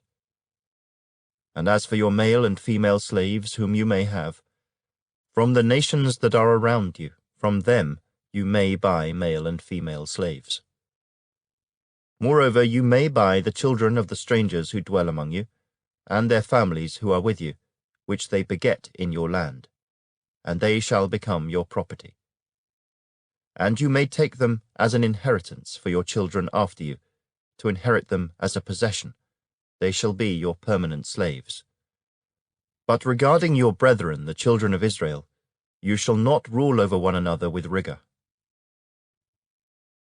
Now if a sojourner or stranger close to you becomes rich, and one of your brethren who dwells by him becomes poor, and sells himself to the stranger or sojourner close to you, or to a member of the stranger's family, after he is sold, he may be redeemed again. One of his brothers may redeem him, or his uncle or his uncle's son may redeem him, or anyone who is near of kin to him in his family may redeem him, or if he is able he may redeem himself. Thus he shall reckon with him who bought him.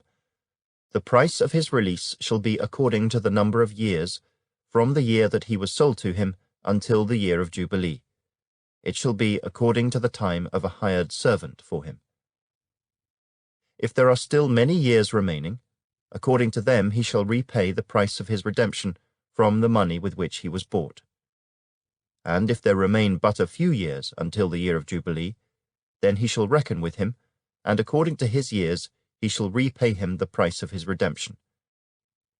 He shall be with him as a yearly hired servant, and he shall not rule with rigor over him in your sight. And if he is not redeemed in these years, then he shall be released in the year of Jubilee, he and his children with him. For the children of Israel are servants to me. They are my servants, whom I brought out of the land of Egypt. I am the Lord your God. Chapter 26. You shall not make idols for yourselves. Neither a carved image nor a sacred pillar shall you rear up for yourselves. Nor shall you set up an engraved stone in your land to bow down to it. For I am the Lord your God. You shall keep my Sabbaths and reverence my sanctuary. I am the Lord. If you walk in my statutes and keep my commandments and perform them, then I will give you rain in its season. The land shall yield its produce, and the trees of the field shall yield their fruit. Your threshing shall last till the time of vintage, and the vintage shall last till the time of sowing. You shall eat your bread to the full, and dwell in your land safely. I will give peace in the land, and you shall lie down, and none will make you afraid. I will rid the land of evil beasts, and the sword will not go through your land.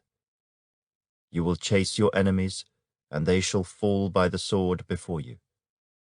5 of you shall chase 100, and 100 of you shall put 10,000 to flight. Your enemies shall fall by the sword before you. For I will look on you favorably, and make you fruitful, multiply you, and confirm my covenant with you. You shall eat the old harvest, and clear out the old because of the new. I will set my tabernacle among you, and my soul shall not abhor you. I will walk among you, and be your God, and you shall be my people. I am the Lord your God, who brought you out of the land of Egypt, that you should not be their slaves. I have broken the bands of your yoke, and made you walk upright. But if you do not obey me, and do not observe all these commandments, and if you despise my statutes, or if your soul abhors my judgments, so that you do not perform all my commandments, but break my covenant, I also will do this to you. I will even appoint terror over you, wasting disease and fever which shall consume the eyes and cause sorrow of heart. And you shall sow your seed in vain, for your enemies shall eat it. I will set my face against you, and you shall be defeated by your enemies. Those who hate you shall reign over you, and you shall flee when no one pursues you. And after all this, if you do not obey me, then I will punish you 7 times more for your sins. I will break the pride of your power. I will make your heavens like iron, and your earth like bronze.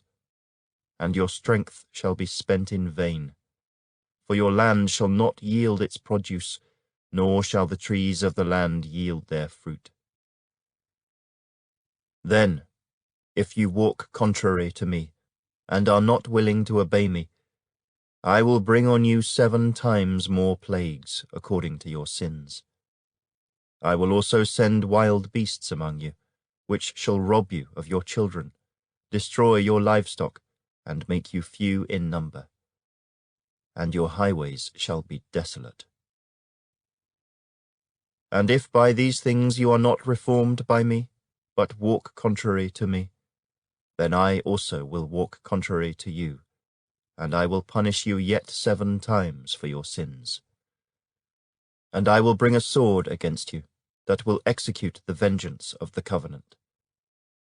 When you are gathered together within your cities, I will send pestilence among you, and you shall be delivered into the hand of the enemy.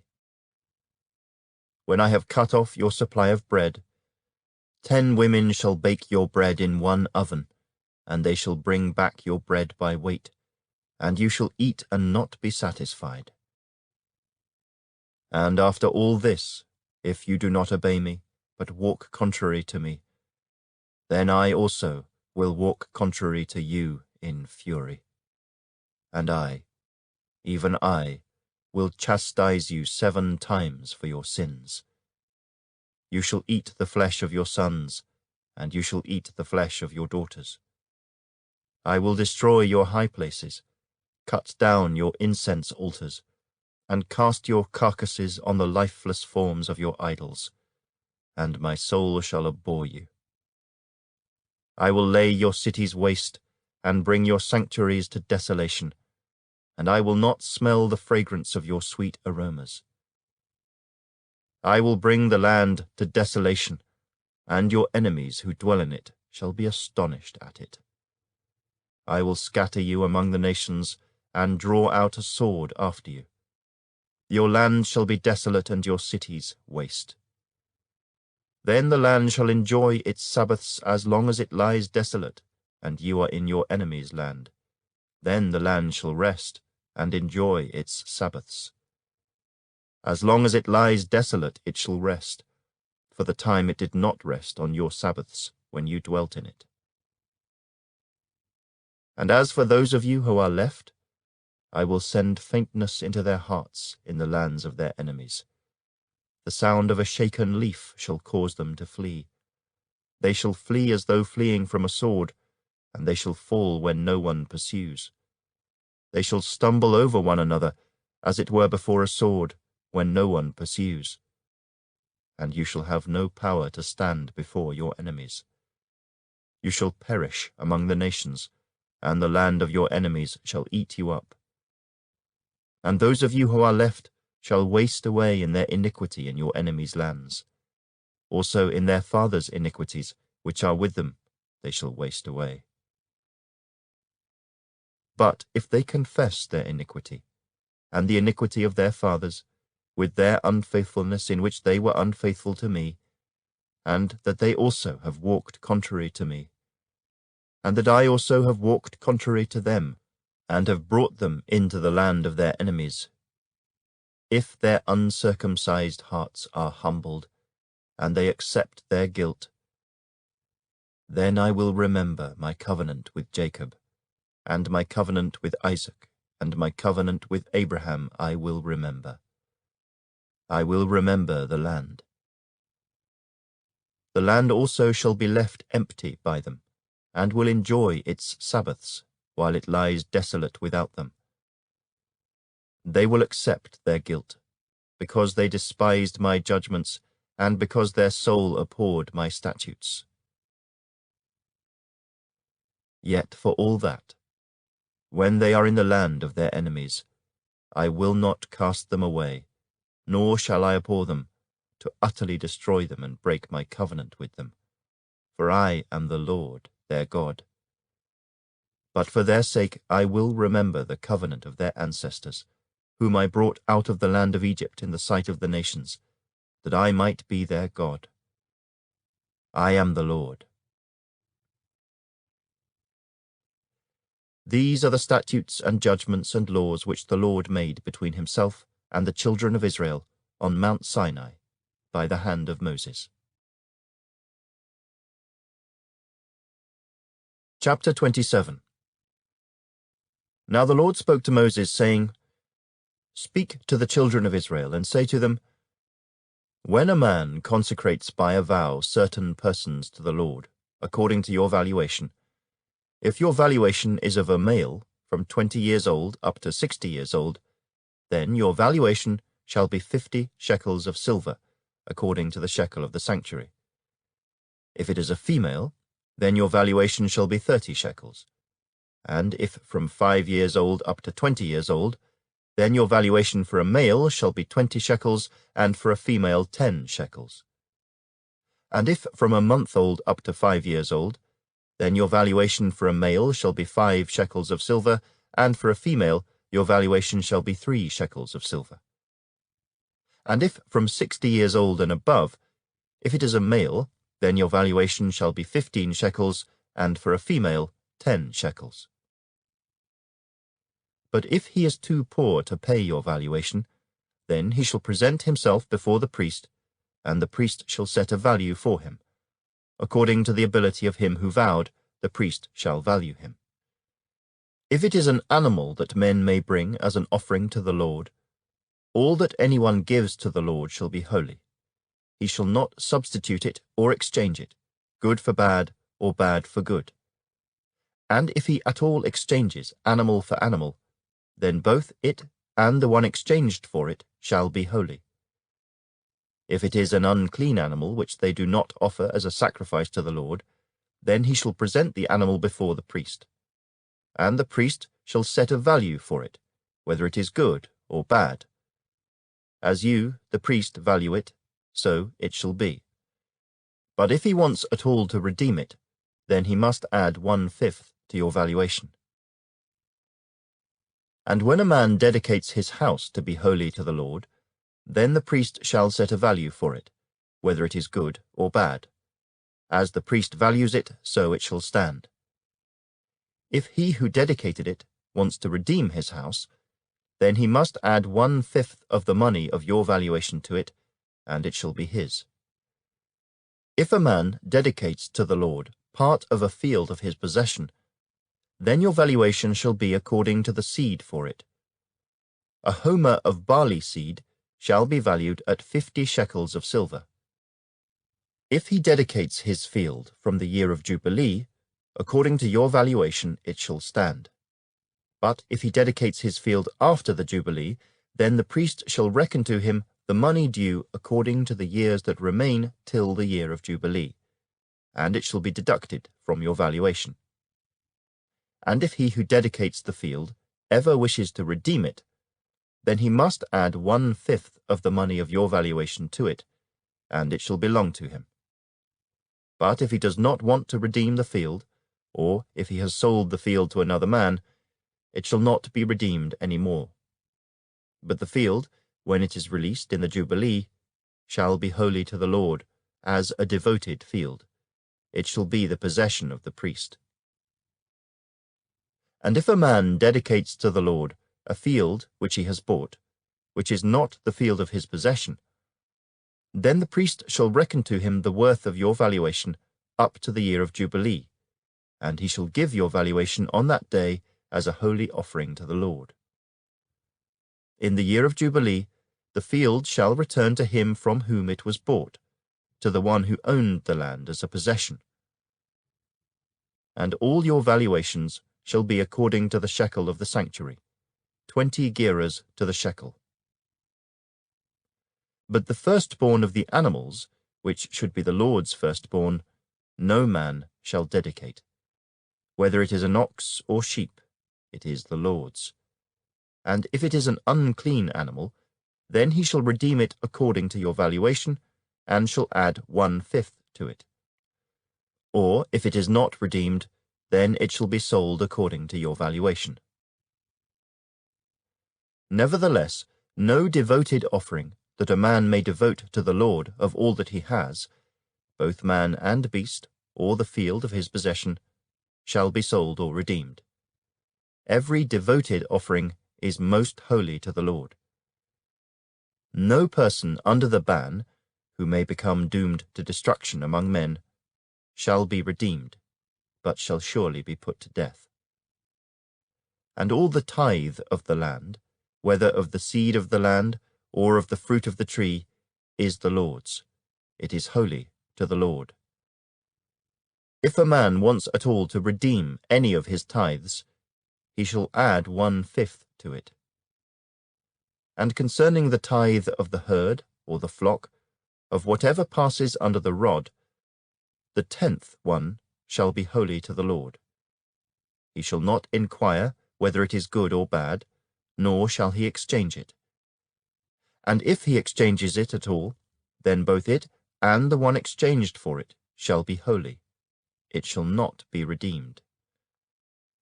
These are the commandments which the Lord commanded Moses for the children of Israel on Mount Sinai.